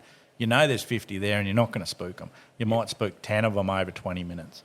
Why would you leave the live scope on? Yeah. It's just wank factor to watch them turn. Yeah. Like you still, if you're not going to change your technique when they turn, no point having it on. So you'll get a lot more bites that way. The other thing I found, I don't know whether I've said it on another potty, is my main motor. If I leave my main motor on, Oh, I've heard you talk about this. Yeah. catch rate's twice as much. That's crazy. It's fucking ridiculous. Even the other day, I went with Ryan Simpkins, and he's like, "We haven't fucking got a bite yet." And I said, "Yeah, well, I haven't turned the main motor on." So we turned the main motor on. We got 3 of them quick. Yeah. And it's like, I just think it changes something in that ping, or whether it's the ping or whether it just makes Is it voltage spike into you, or is it? It definitely voltage spikes. Yeah. Which you would think to make the ping stronger. Yeah. So I have a feeling it's more my onboard charging system for the electric motor. Yeah. I just think that it might just be running something and the electric motor's not as loud under the water. Yeah. So, or it's possibly putting a positive pulse through the water. Like we talked about game boats using different zincs and different anodes on the back of their boats to create different positive and negative fucking outputs. And You would have been around in like hydrowave days, eh? Like Jace Wilhelm and yeah. that sort of thing? Yeah, Like, did you ever that was try the any of that? start of it. I never tried it, and Crowie had one. Yeah. Went a few times with him and had a look at it, and I'm sure they're just little 1%ers. I'm pretty sure it was probably ahead of its time. I think I've heard Jason Wilhelm talk about that the quality was there. It was just the importers and the company that was Didn't the make problem. it viable. So maybe that's something that there is a market there in time. Yeah. Again, it's did it actually create a better bite for the fish because of a greenback herring sound, or did that greenback herring sound just dumb down the electric motor a little bit? Yeah. There's a lot of questions there, you know what I mean? Like, A lot of in-betweeners. yeah. So and whatever works. So if you're finding it works on your boat and you're running a different transducer and a different, you're doing something different, and for some reason it works and you get more bites, stick with it because it is something. Yeah, definitely. Even if we can't put our finger on it. It's all the little 1%ers, eh? Yeah, and you might find, with a V6 motor it might not, or a V4 motor it might not, but a V8 Mercury might, or the Yami might work better, or you don't know. It's just whatever you've got, and if it's working for you, go with it. Keep going with it. Because it definitely worked the other day. Like Ryan actually turned to me and said, "You haven't turned your main motor on. That's why we haven't got a bite." Then we flicked it on and fucking boom. So, yeah, if it works, it works. No different to a lure. No, that's right. If your technique works on that lure, you just keep fucking don't going. change. Just catch as many as you can on it. Like, don't stop at all. Yeah, don't put a blue fucking prawn on.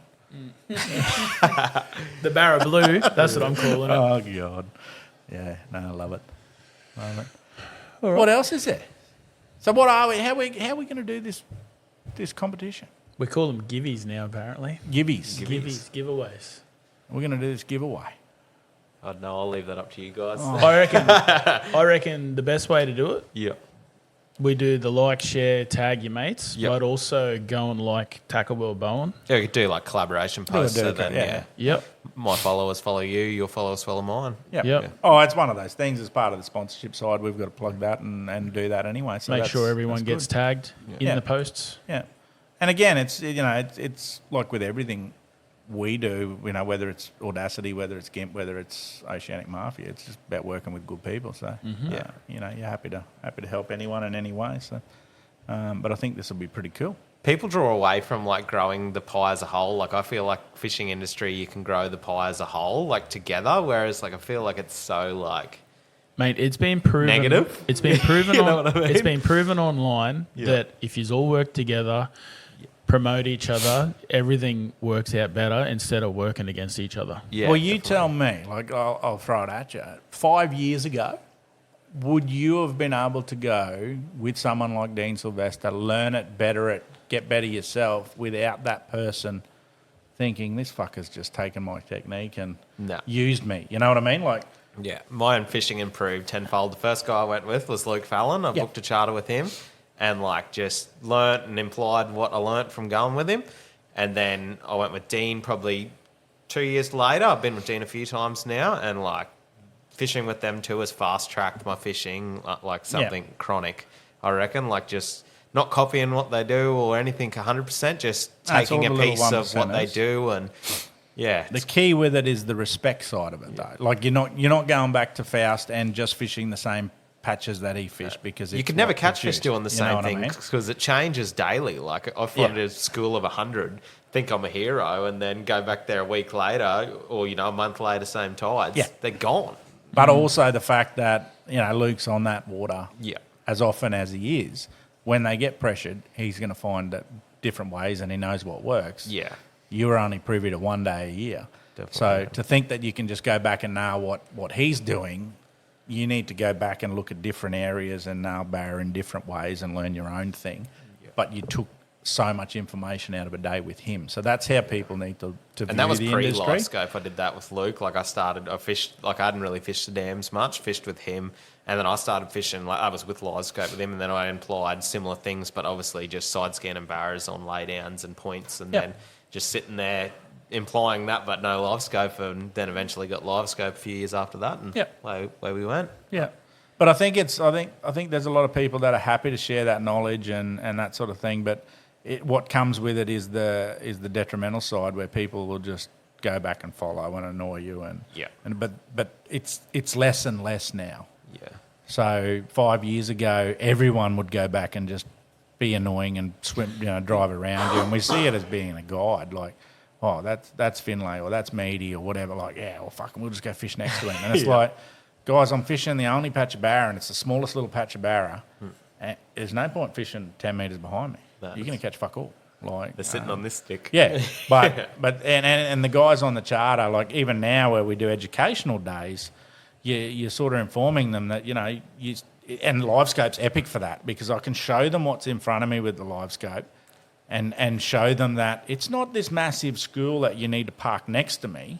You need to go and find your areas that are similar to this. Imitate the same thing in different systems. Exactly, and build on that, and then document what you've learned and keep it going. Yeah, I learned a lot from Dean, like as well as Luke, but Dean like lures and like certain rods, lines, jig head weights, things like that for a reason, like the really 1%ers that you add up. If you do 10 different things that are 1%, you know, that add up sort of thing. Yeah.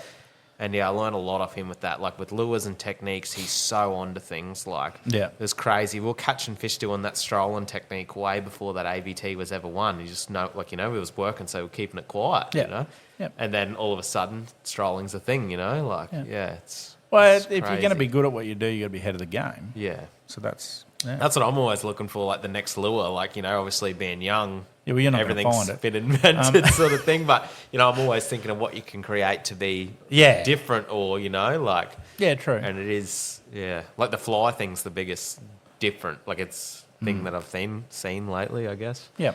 That you can fish on conventional anyway. Like, maybe we do a prawn head. Yeah. Prawn head with a prawn ass, but in that fly material. Yeah. But yeah, it's so hard to reinvent the wheel. All right, and that's the thing is there's all these subtle changes that can be done to certain lures to make them just like a new lure anyway.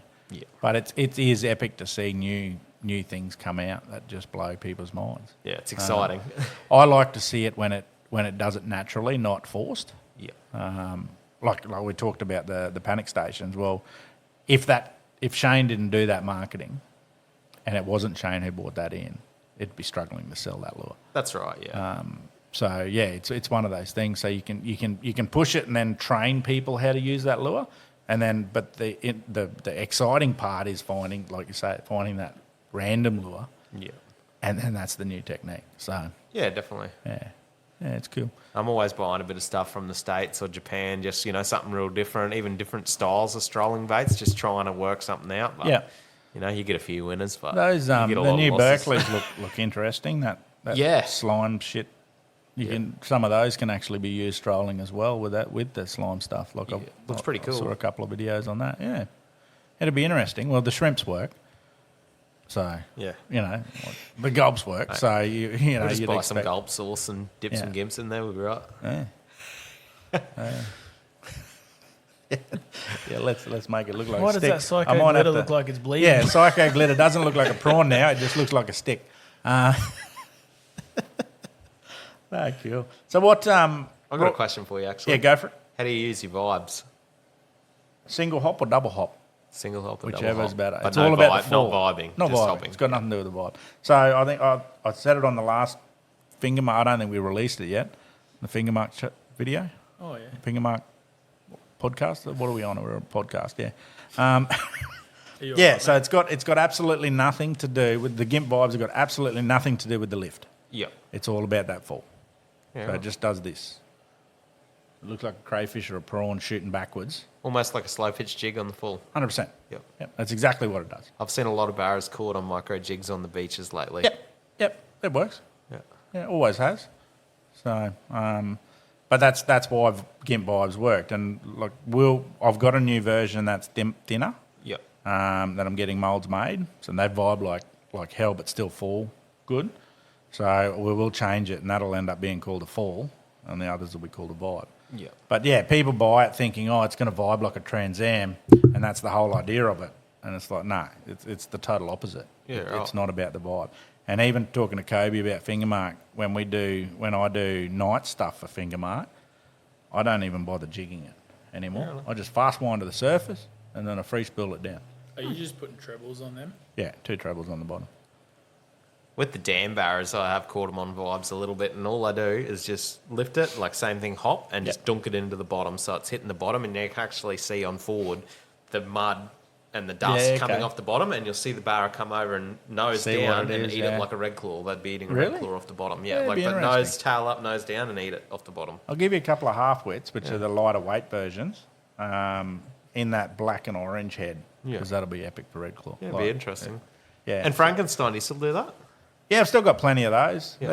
It's one of those things that if you're not actually trying to imitate a garfish, then they're of no value. Okay. So the little Frankensteins are a lot of people see them and go, oh, well, it doesn't do anything. And it's like, yeah, when you see it on a live scope and you can see an 80 mil or a 90 mil lure on your live scope, Yeah. it's doing something. That's right. But it doesn't look like it's doing something. So, yeah. Like hinchy flats, stuff like that would be good, Yeah, wouldn't it? perfect. Yeah, with the Burdekin in the South Arm and all the clear water and all that sort of stuff in the Burdekin. It's always been good. I like them. Well, Brad loves those half-wit ones, For his Brad finger- loves the for his vibes, fingers the and that. half-wits, Yeah. But yeah, the Frankensteins, the bigger Frankensteins that I never marketed, and we used to make them like 55 grams, reef flats. Yeah. Fucking hell, like trout and wrasse and all that sort of shit. Every fucking garbage gut cod that you could see on a reef flat will swim from 100 metres away to eat a Frankenstein. So the big ones just push water. The tail It's just the same really thing, right? pushes Then there's water. like the panic stations. It's just people Exactly. unaware of how to use it correctly. So when you were doing, are you Yeah. like dunk dunk dunk like that? or is No, it I just slow coming by roll them. itself? I Okay. just slow roll the. I don't think you've ever seen them. No, I've seen them, but I've never Have used you? them. Yeah. So the little light ones, you just slow roll them. So they're always made to look like a garfish or a mullet What do in they the push shallow by flats. themselves? Do they? Just a tight little tail action, Yeah. but almost like a vibe sort of body. I'm pretty sure Yeah. you gave me one, but I've never used it. Just Yeah, never had a... yeah. So it's the same thing. Like if you marketed it right, I think you get a bit of traction and they catch fish. But yeah, it's one of those things. We just haven't had the time and the money to market it. We've had too much other stuff going on. yeah, You know, that's fair. we're $500,000 Yeah, marketing is into a key boat. these days. Like you said, with It is, panic yeah. stations, and like the biggest one for me is Irukandji. Like that has popped up overnight, and it is a hit. He's Like, done well. Holy hell! Benny's My done mate used to really buy well there. 30 of them at a time. Yeah. And they work. Insane. Look, Yeah. that's the thing. They just work. It's one of those things. People go, "Oh, this is my best lure. This is my best lure," and they all work. But you just got to have confidence in it. So I think if you use a lure 10 times and you don't catch a barra, and then you put a hard body on and catch a barra, well, you're never going to use that other lure again, are you? No. It's one of those things. I got slat wool at home on the walls. I got a full bedroom, and like, I just got a slat wool full of just stuff like that. Like I just Yeah. try it once, tried one it and it session didn't doesn't work. work, and I normally try it when they're not biting. So and then it just gets hung on the slat wool. Yeah. Yeah, that's how it works. I just take them out. So it'll be interesting. I should do a tackle talk through what's in the Pathfinder at the moment, because like Yeah. people will be, look at it and go, really? Is that all you have? Yeah. So like when we're going on charter and there's only 5 different types of lures on the boat. You just got Like what sort of charter operator runs a lure fishing charter with 5 fucking different types of lures, but 100 of each? Like, it's crazy. yeah, Tackle Talk so- is cool. I actually watch Morgo's Tackle Fridays every Friday. Yeah, And yeah. new lures. Like he did the review on that new Lowrance Active Target 2 XL or whatever it's Yeah. called now. Like just Yeah. stuff like that. I find it really informative because I'll have to have a look, because I actually think I want one. Yeah. I Yeah. don't know. right. Do Yeah, the just Lowrance and Garmin interest. Yeah. blur each other out? Yes. Yeah. Do they? Okay. Lowrance and Garmin, Yeah, no so good. when me and Kimmy were within 50 metres of each other, Yep. you can see on my screen his thing coming across mine. And Oh, Yeah. okay. Lowrance and Bird, a good bar. I see Griffo's running that.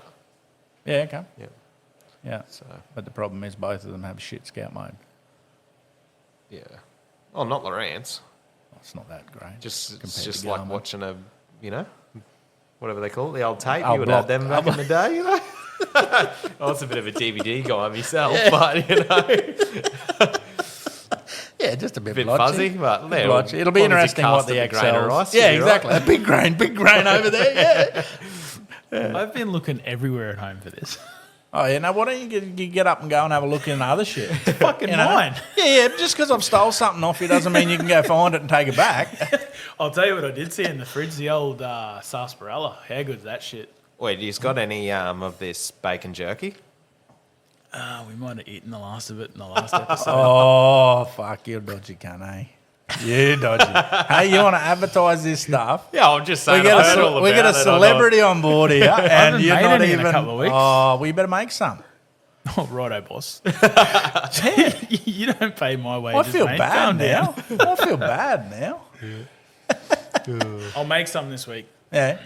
Yeah. Well, maybe I'll take the giveaway and we'll actually do a live giveaway at Tackle World Bowen. I'll go down for a drive one day. Yeah, bloody oath. Well, I've got to drive to Brisbane at some stage to get Intrepid and get the boys down for Vanguard. So we might do it on that. Yeah, and sick. we'll do the actual the drawing of it on the way there. I'll stop in and have a catch up, and that way it's in store, and you know we can do a video in the store and have a look around. Yeah, do some tackle talk. Beautiful. Yeah, I think that'll be good.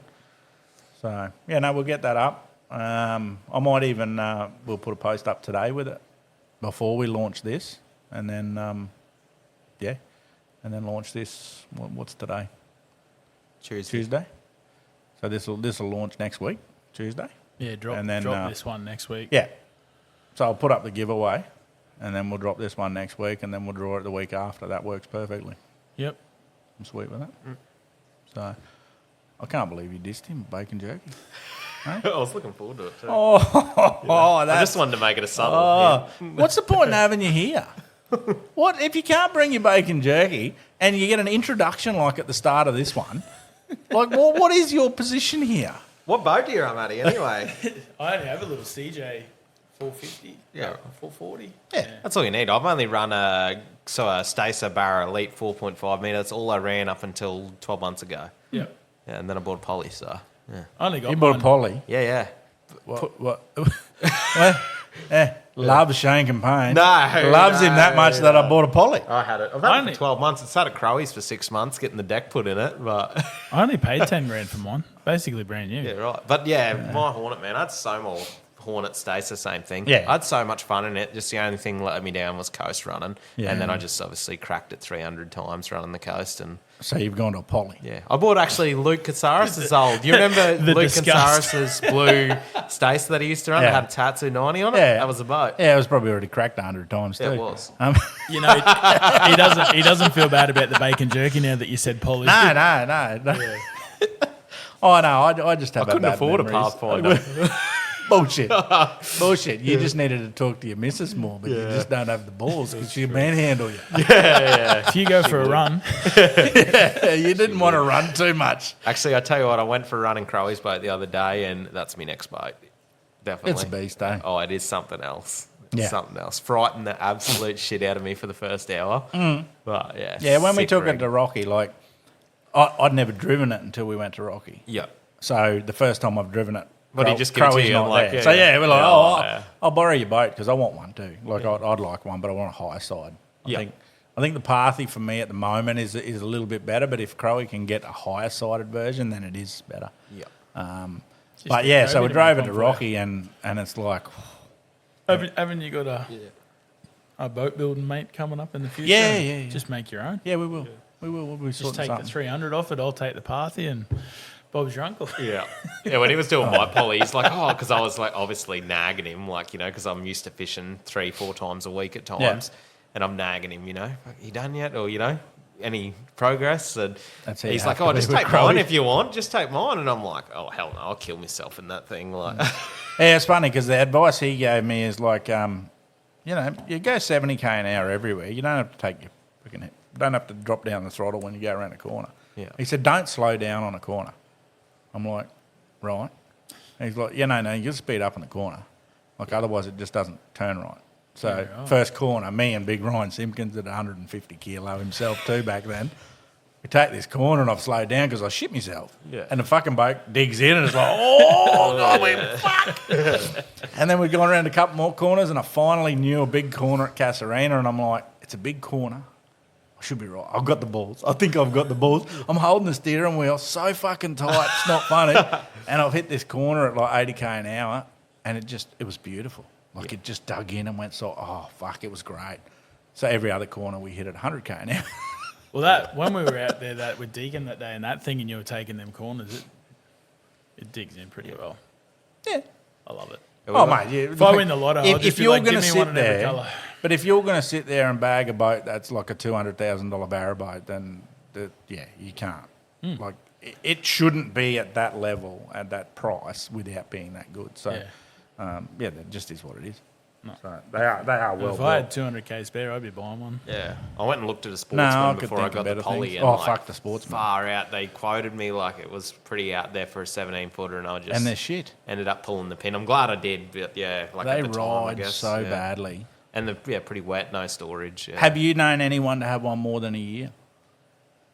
Do you know anyone who loves it? That's and has not it for more sponsored than or a helped year? out. Yeah, Yeah, no. I think Eddie Riddle's the only Barra guide I know with one. And he loves it, but I look at him. Actually, and I've been in one. not Ben Williams, sorry, Peter Lane. He's had that one for years. Yeah? Laney, yeah. Yeah. Is there something special with Laney? Well, he fishes the dams. So. Yeah, that makes sense. Yeah, get him on a Parthy or something that's decent. Yeah. They just don't do it for me. They're like the cheapest feeling fiberglass boat on the market. Yeah. Like I'm not trying to bag them too much. Well, I suppose I am, but they just I just don't like them at all. They just seem to be the Kia of say a sports car. To me, like yeah. People mover, And I people think- pleaser. Yeah, I think they're built more like a tinny hull wise, whereas the Yank boats have got that big beam. They've got everything to them. You know, they just ride so well. Yeah. Well, I had a and Renegade stable. before the Hornet, and like, man, that thing was shocking. Yeah. Yeah. Yeah. Fell to pieces. No, Hornets were good. Hornets are good. Like their displacement and their beam and everything's great. Like, but that Parthy, like I had 5 big blokes from the prison the other day. 4 big blokes plus myself, and we're all just running around the boat, not giving a shit, and it doesn't even move. It is good. I'll have to bring it to Bowen and we'll go for a run. Yeah, bloody oath. Yeah. I'll go on the Gregory. How do you go draw wise, like running shallow and that? 250 mil. Yeah, right. It's the same as my poly. Like, I got to keep on the gas at that, but yeah, 200 mil. Oh, I sit in about 1.5 inches of water at full speed. Yeah. Like just once if you got the balls to go over the top, you go over the top. Yeah. I'd probably say 2.5 inches of water at full speed if you were to go. Yeah, right. Yeah, because they got so much beam on them. Yeah. Everything's almost out of the water at full speed on that. Yeah. So, but yeah, if you just Your stopped jack and plate dropped and everything, back. obviously. No, I haven't got a jack plate. Don't need it. Fair enough, yeah. So the way I fish, so I can trim up enough that you can still drive at say 80k an hour, Yeah. and it's not digging the arse in. So it's the way the hull is. You don't really need a jack plate. Yeah. But yeah, like if you were just at a standing start, you can push it along in 240, 250 mil of water. Yeah. Jump out and walk it along quite easily. So Which you need to be able that's to do enough. around most of the country we fish. Yeah. I went into Cocoa Creek the other day and missed the channel, and it would have been like 30 centimetres deep. Brrr, trim up a little bit and straight over it, no drama. Yeah, nice. So that's it. Yeah, I can't fault it. So yeah, I don't know what the plan will be in the future with it. Be more a little personal boat or what we do with it. Deacon's boat. It's too nice to give it to someone to bash around. Mm. I bash it around enough myself, the poor little thing. Like, Have you thought about using it as like a bit of a tourist boat? Like running across to the island and shit like that? People pay for that stuff, eh? yeah, we've got a 54-footer coming. You can just put Yeah, them in that's aircon cool. comfort to go over there. You don't have to put them in a little fucking tub. You just But, do runs across the water. There'll be lots of options in the future. Be So- handy when you start guiding in the Ross anyway. Yeah, the dam stuff. Well, I was thinking, I was actually thinking of going and do some fast trips. Yeah. No, I fucking wasn't. That could just be your permanent. That could be your permanent Hinchinbrook boat once everything's sorted. It is the perfect boat for Hinchy. Unbelievable Goes in any everywhere. way, shape or form. If you want to go around a missionary and a northeaster, it's still fine. If you want to go around to Zoe Bay in a southeaster, it's fine. You know, you can. If you decide to go to cattle from Lucinda, fuck it, just go. Like you say, coastal runs. Yeah. You know, it's nothing for me to do that. So, and we've done some big trips. You know, I've left the Black River and gone to cattle, gone to Palm and Orient and all those little creeks. So you're looking at a 60-kilometre run. That's sick. And The poly does that, but it's like a bit wet, and it's like it's still a Well, 4 that's the- 5 metre boat. But Yeah. it's, you know, like it does everything. Like, I can go to the reef on a good day. Yeah. Do everything in it at the moment. So. Yeah, and that's what you want. My ideal life is to, in 5 years' time, have a inconspicuous boat that no one knows and it'd be something like a poly or a tinny or a flat bottom punt or something where I can be up a creek somewhere myself fishing and no one knows who I am. Yeah. Told you That's you can the just end take life. Yeah. So that's my end goal. Yeah. I love that thought of just being able to go and hide. Yeah. Because it's been 10 years of not, and you hear them. We were over at Crocky the other day, and I was actually not far from Meaty in a spot. And a bloke comes down the river and goes, oh, fuck, there's Finlay. Oh, there's Meaty too, yeah, oh, yeah. Well, it must be some fish there. We're in the right area. Yeah. It's like, oh, yeah, well, I've got 4 in front of me, and Probably I still know didn't catch any fish. and Meaty's got a couple in front of him, but not thick. Meanwhile, these guys pull up, and it's like, you guys got no chance of catching them, but good on you. But, yeah, if you can just sort of hide that way, it'll be good. So that'd be me, I reckon. But no, I'll have to show you the Parthy. Yeah, it is. She's a beast. All right. You covered everything you wanted to? I think so. Anything else you want to talk about? No, that's it. Just thank you for having me on. No, and, no much problem at all. appreciated, and No, it it's was good cool to come and have a chat. Well, like we talked about it originally, it's good to just to explain to the people at home that Tackle World isn't just a Australia-wide brand. Like they're locals who love their fishing. At each individual Tackle World. So. And generally, they live in your community. So support your independent rather than your BCFs and all that. Exactly. Yeah.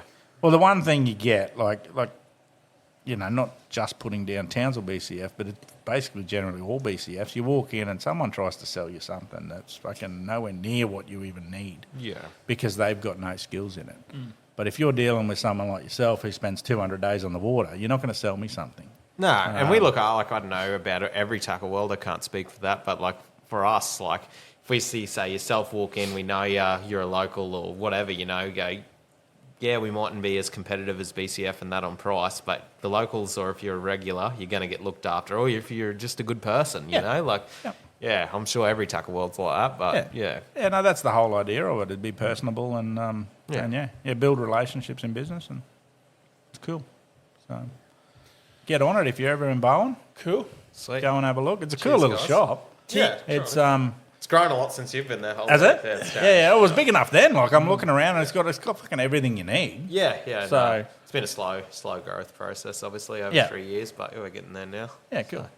Yeah, and the more and more the fishing the area gets, and the more people talk about fishing Bowen and that sort of thing, the more it builds. Yeah. For your sake, I do hope that it becomes a net-free zone, and fingers crossed. It's going to change quite a lot for you guys. I think if that Gregory area becomes net-free. Yeah, it'd be just cool to be the one-stop shop, to go and do everything. I don't have to go to Prossie or Rockhampton or Yeah. Yeah. Well, I think in time, even talking to some of the pro netters, if they get what they want with an extension of the nets areas, they're talking about commercial only zones as well and possibilities of that, right. Which I think isn't a bad thing if we go down the path of discussing that, because as long as it's not something like it's in your area and affecting it. Yeah. If those zoned areas for commercial use are out of the big volume areas for humans, then that benefits everyone as well, and it keeps their things going. So. Yeah, there's a lot of talks there, but it'd be nice to see that. And I know if there wasn't netting in the Gregory, I'd be there every second set of tides. Yeah. It's a cool system. So there's always somewhere to fish too, even if the tides are big. But Yep. Yeah. It's cool. Yeah, and if anyone wants to have a look, fucking Google Earth it. It is a pretty cool system. Yeah. Any system that's got a couple of big islands in it and does what it does, and the Y sections and everything, it's a cool system. Yeah. All right, cool. Let's go. Someone's in a rush. Not really. Keep an eye on the pages. You're going to see something cool come up, like I talked about earlier, with the Corrado DC 150 HG and a rod, thanks to Tackle World Bowen. And Adam will put that post up and share, follow. Do whatever you need to do to win it, because it looks like a good setup. Bloody oath. Might try and win it myself. I need a nice jack rod. Hey, I was going to try and win your GIMP giveaway the other day, but Charlie wouldn't let me take any photos on his boat. So fair enough. I saw him high and dry the other day. Yeah, I see that. That looked like a long way. Well, that wasn't with you? No, I wasn't on that trip. No, cool. Well, let's go have a look at the party and I'll get you some GIMPs. Thanks again, guys. Thanks for listening. We'll see you soon. Thank you. The Oceanic Mafia boys. What happens on the water stays on the water.